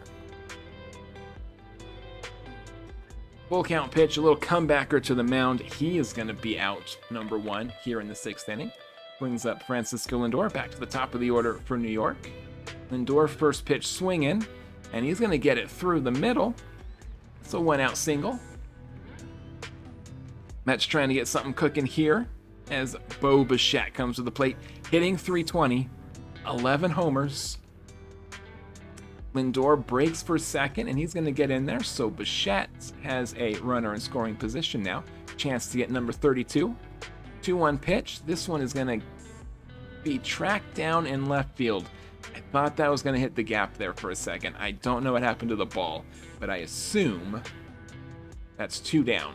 Semien to the plate, full count, payoff pitch. It's going to get through. Lindor was running on contact. He rounds third. And he is going to make it in. That is an RBI single for Marcus Semien, his 2nd of the season. Anytime you want to get started, Semien, we are waiting for you. As Juan Soto grounds this one to third, and that should end the inning. Mets get 1 more in the 6th. They're taking a 6-0 lead into the 7th. Brian Hudson to the plate. His last time out was atrocious. He gave up a grand slam. 2 of them were his. 2 of them were the pitcher before him. But let's see what he can do against the Yankees. It is the bottom of the order here, so if he can get 2 early outs, he'll be ahead of the game. Does get DeJong swinging there on that called fastball. I guess he wasn't swinging, but it did find the zone. Brings up Chisholm Jr.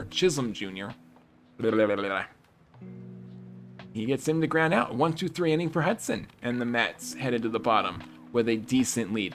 Jake Bird, the new pitcher, 1.23 ERA. He's only thrown 15 innings, but he's looked good. 3 strikeouts, 2 walks so far. That's going to be 15 strikeouts, 3 walks. I was off on my stats columns. Anyways, he gets 2 early strikeouts here. Nato comes to the plate, Mr. 183, and he's going to ground out there. You need to take a breath and decide.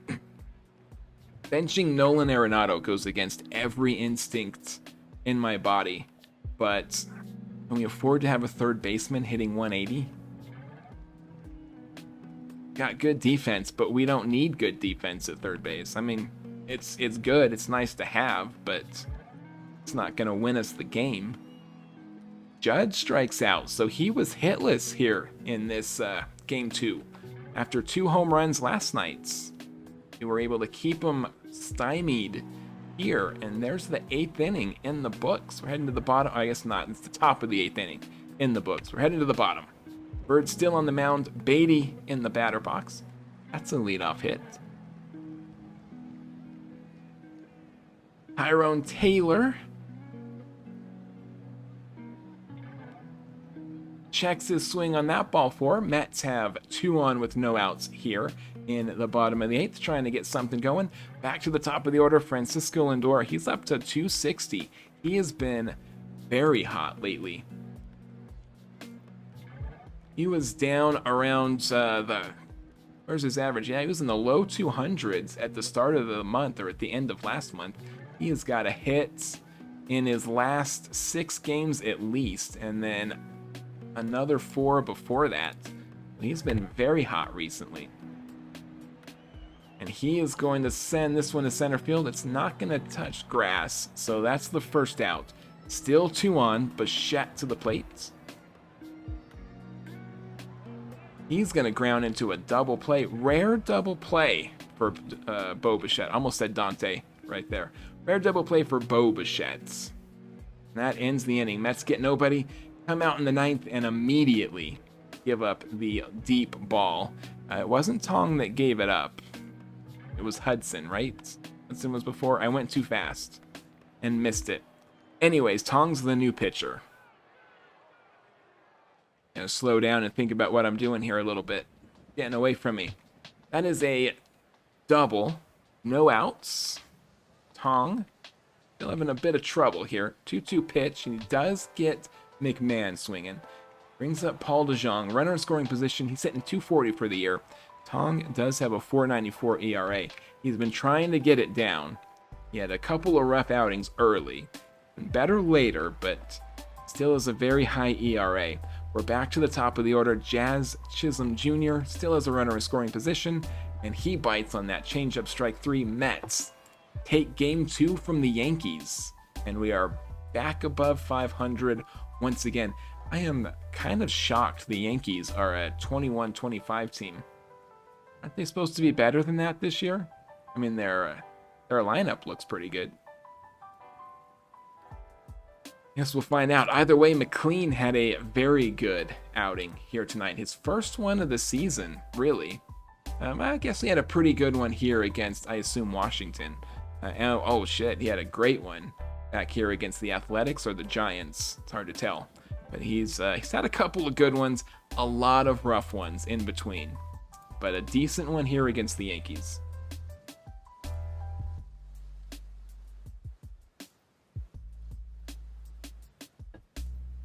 All right, we've got game 3. We look, Peralta's on the mound. He is rested. He's on short rest because of that doubleheader. Our bullpen looks fine. I don't think we need to do anything. I guess Tong was the one that gave up that home run. Yep, he did in the 9th. Still came back and got the next 3, so not too bad. Peralta's been on fire lately. Let's see if we can take 2 of 3 from the Yanks. Damn those Yankees. Max Fried is on the mound. He does have a 4.50 ERA, so had a little bit of trouble here early, but he is a good pitcher. Leadoff, Chisholm swings at a wild pitch, but that Torrens behind the plate. Torrens is able to throw him out, so 1 down. Brings up Paul Goldschmidt. Gonna send this into center field. Pache should be able to play it. That'll be 2 easy outs. Brings up Ben Rice. 2-1 pitch. And this one should be playable in left field by, is that Beatty out there this time? Yep. Beatty and it's Taylor that are kind of platooning left field, so sometimes I forget who I've got out there. Lindor, the leadoff for the Mets. He's going to ground out to third. That is 1 easy down for the New York team from Queens. Brings up Bo Bichette.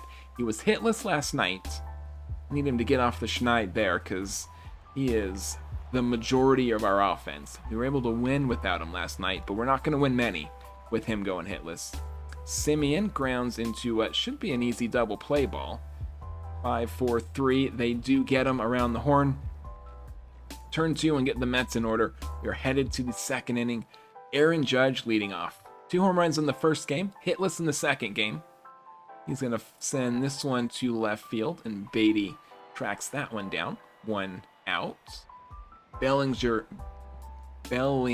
to the plate. Little comebacker to the mound there. Peralta gets that one. 2 down. Brings up Trent Grisham, their designated hitter. Looks at a 1-1 pitch, and he pops this one up into left field. So Peralta gets the first 6 outs. He didn't walk anyone in the first, did he? I think he got the first 6 outs.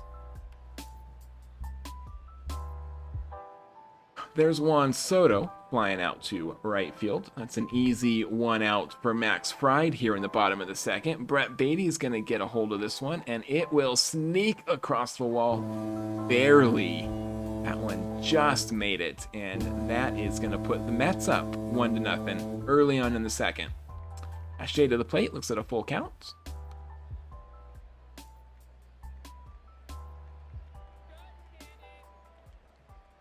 There we go. Runner on board.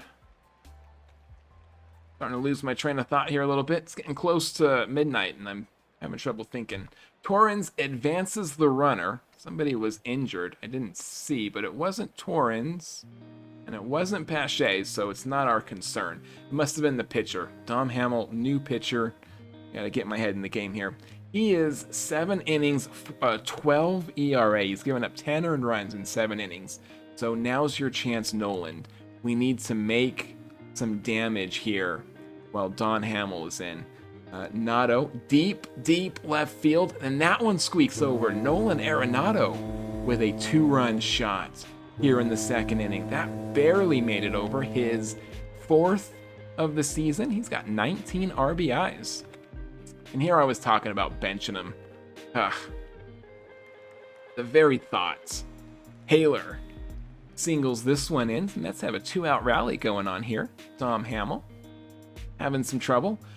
Taylor breaks for second. He's going to get in easily. Puts a runner in scoring position for Francisco Lindor. Only 16 RBIs. Ooh, Taylor's going straight to third.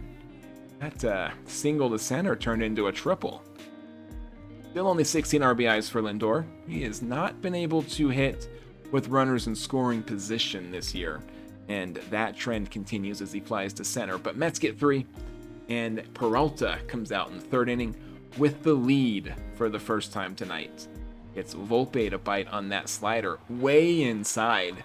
I can't believe he swung at that one, but we'll take it. Full count to Jesse Winkler. Lines this to short. 2 down for Peralta. He doesn't have a walk, so Peralta has come out and got the first 7 outs, 8 outs in a row, and then he gives up a deep ball to Ryan McMahon. So the Yankees get 1 back here in the top of the 3rd. Back to the top of the order. Jazz Chisholm. 0 for 1, and that's going to be 0 for 2 as Pash ranges over and gets it. They're headed to the bottom of the inning. Mets still hanging on to a 3-1 lead. Bo Bichette, 1 for 1 tonight. He's going to ground this one to shortstop. 1 out for New York. Simeon, 2-0 pitch. He's going to ground out to third. Oh, he beats the throw. Simeon running hard down the line, and he's going to get an infield single. Brings up Juan Soto to the plate. 1 on, 1 out. 1-1 pitch. Simeon runs to second, and he's going to get in there. His 2nd stolen base of the season. Puts a runner in scoring position for Soto. That's trying to get that run back and go up 3 again. Soto finds, the 3rd home run for New York tonight. The 11th home run for Juan Soto this season. 408 puts the Mets up 5-1. Offense has been clicking these last 2 games against the Yankees. Number 30 RBI for Juan Soto. He and Bichette have been all of our offense. Fernando Cruz comes in, 21 innings pitched. He's got a .86 ERA, but only 30 stamina. So make him throw some pitches. We can get him out early. And Beatty does draw the walk. Brings up Pache. 1 on, 1 out. Beatty going to second. Walk turns into a double, and Pache's got a runner in scoring position. Mets offense has just been doing whatever it wants here against the Yankees after getting almost shut out in the first game. Beatty rounds third and makes it home. That's going to be an RBI single for Luis Torrens. And Nolan Arenado to the plate. Hit a 2-run homer earlier in the second, but he's going to strike out here in the third. We're headed to the fourth. Peralta, 2 strikeouts, no walks. He's only thrown 37 pitches. He's got his ERA down to 3.13. That fastball misses outside. Leadoff batter is on, and that's the first base runner for the Yankees. The perfect game is broken up, and immediately the no-hitter is broken up. So, I guess that's their second hit. Their no-hitter was already broken up. I stand corrected. Judge is going to get this one into left field, and the Yankees, I guess they have a run, so clearly they didn't have a no-hitter going on. But Peralta now, here in the fourth inning, got the bases loaded. There is nobody out. Cody Bellinger is to the plate. Bellinger, he's hitting .219 on the season. He's got 15 RBIs. This is a big at-bat for both teams. Full count, payoff pitch, ground ball. Semien cannot get 2, and he can't get the runner at home. That was a good out, but you would have liked to see at least 2 outs there if you could get it. Brings up Trent Grisham. .224 hitter. He's got 21 RBIs. Mets still up 4. That was a huge strikeout for Peralta. And there's 2 down now. We have the bases loaded and no outs. And we get out of this with just 1 run given up. And we're going to take it as a win. Volpe to the plate. This one is to Nato. He is going to make the play easily. And Peralta does get out of that with just 1 run. So, Mets narrowly avoid disaster.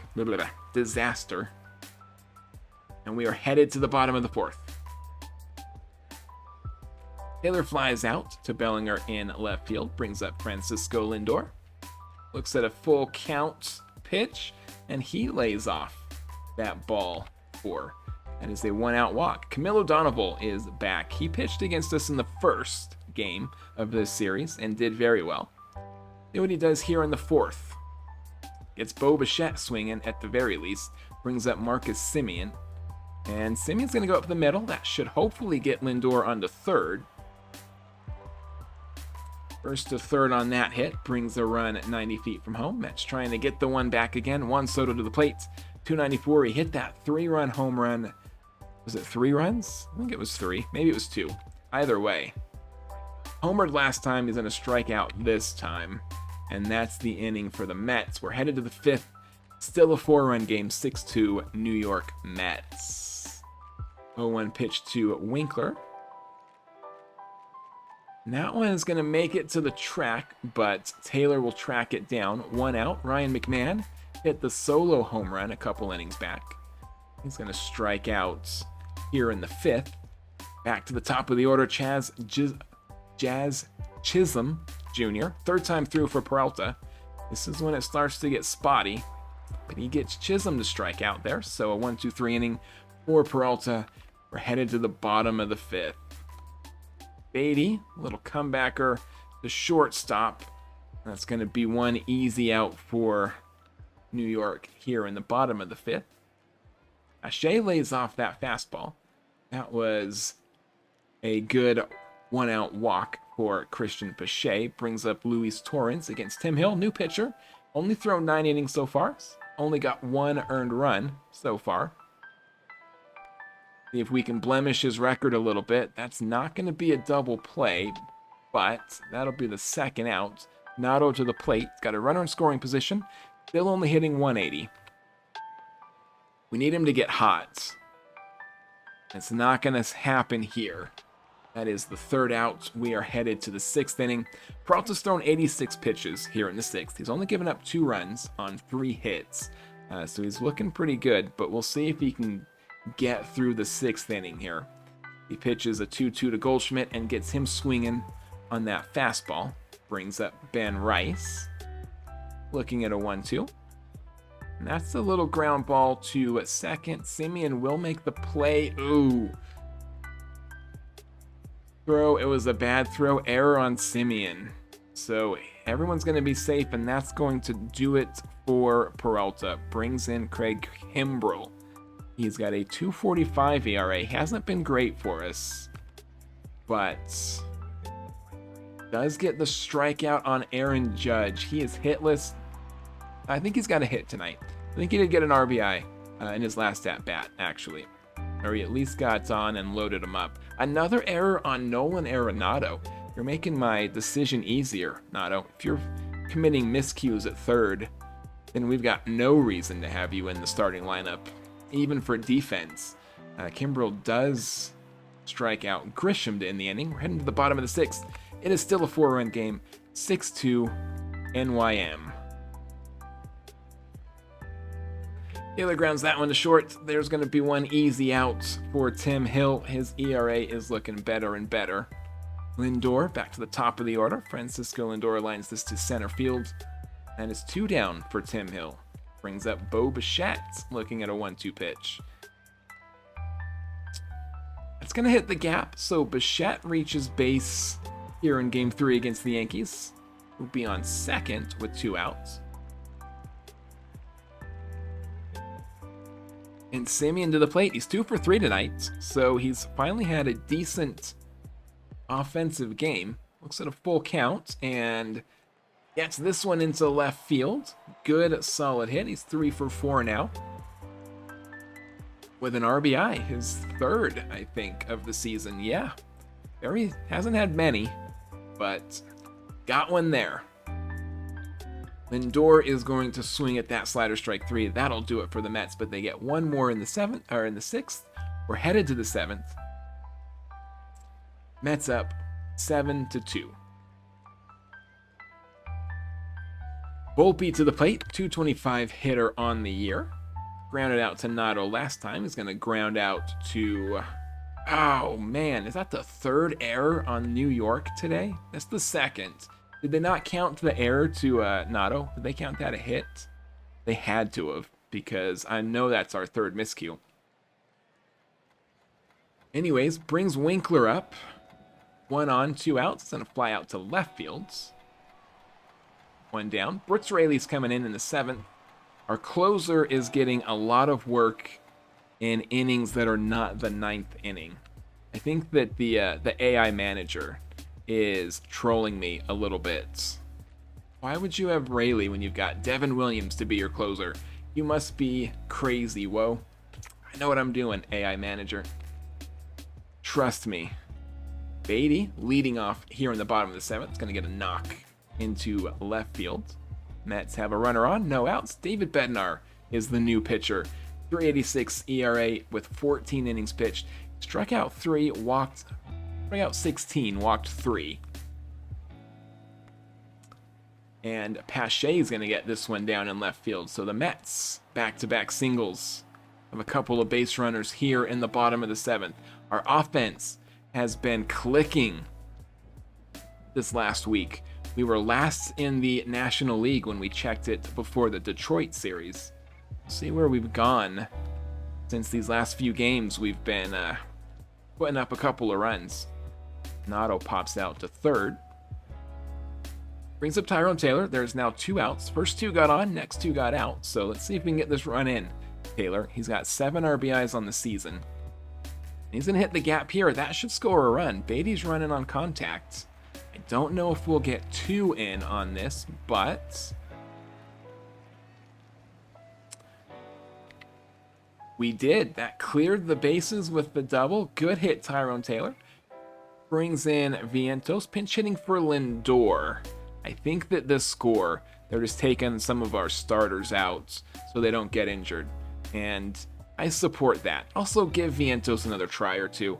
He's very bad when we were starting him.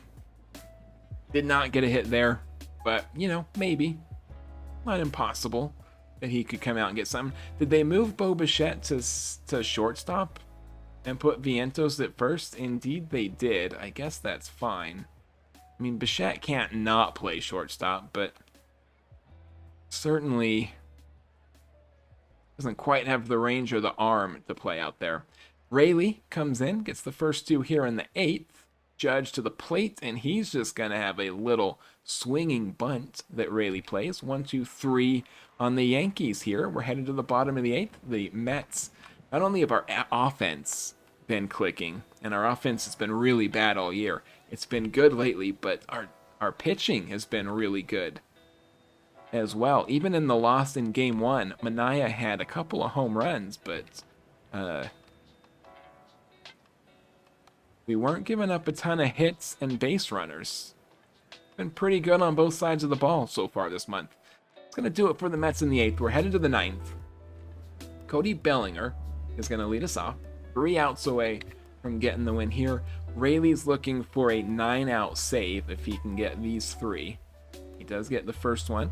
On 13 pitches so far. He's got some gas in the tank. He should be able to get it if he's efficient.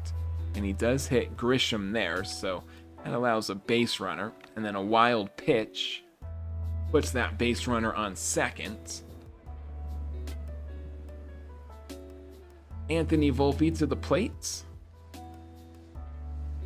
Full count pitch, and he gets him to bite on the slider. So Rayleigh is now 1 out away from getting the Mets 2 wins against the hated Big Brother Yankees out there in the Bronx. Ground ball, Vientos makes the play, and they've got it. Mets take 2 of 3 against the Yankees, and we are now 2 games above 500. A decent outing from Peralta. Only went 5 1/3.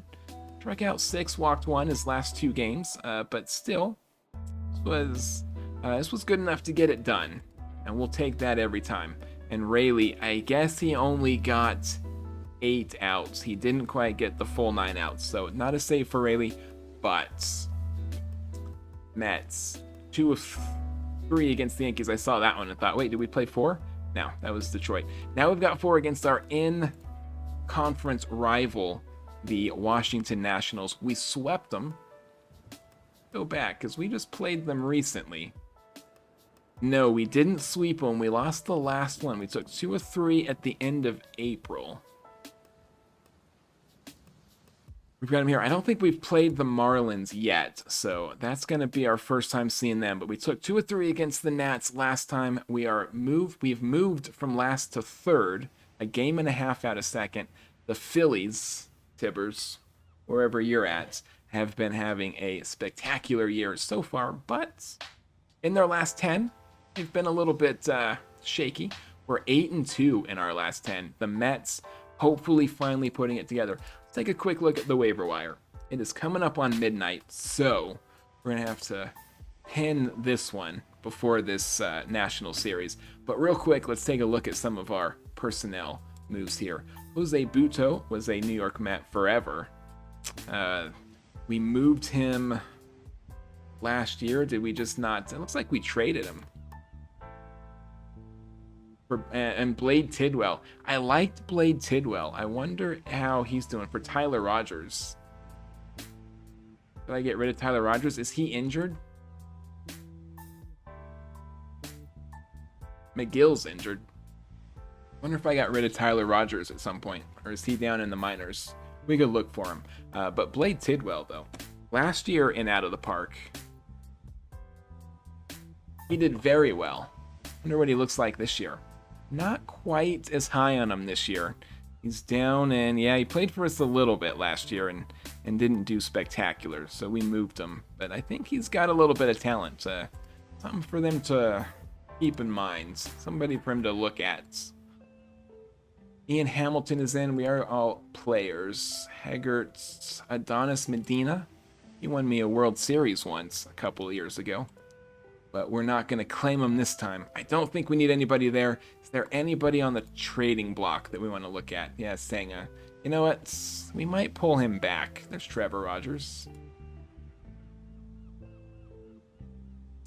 That's what happened. Oh, that was the Marlins. Is Trevor Rogers not who we were looking at? I thought maybe we got him and then traded him for Bo. But Bo is Toronto, isn't he? So I guess I don't know what's going on. At any rate, I don't think we're making any moves right now. I don't think we need to.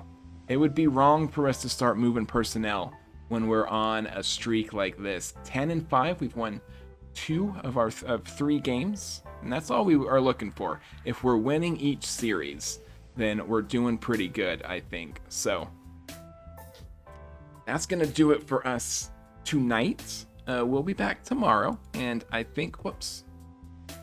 There we go. We'll be back tomorrow, and I think we'll continue this because I am having a blast. I love Out of the Park. The 27 is terrific, and when your team's winning, it's like crack. You just can't get enough of it, for sure. So we'll pick this one up. We'll play the Washington Nationals and see if the Mets can get a little bit closer to first place. Clearly, I need a nap because my speaking is not so good. Nothing good can happen. It can only bad happen if I continue this stream.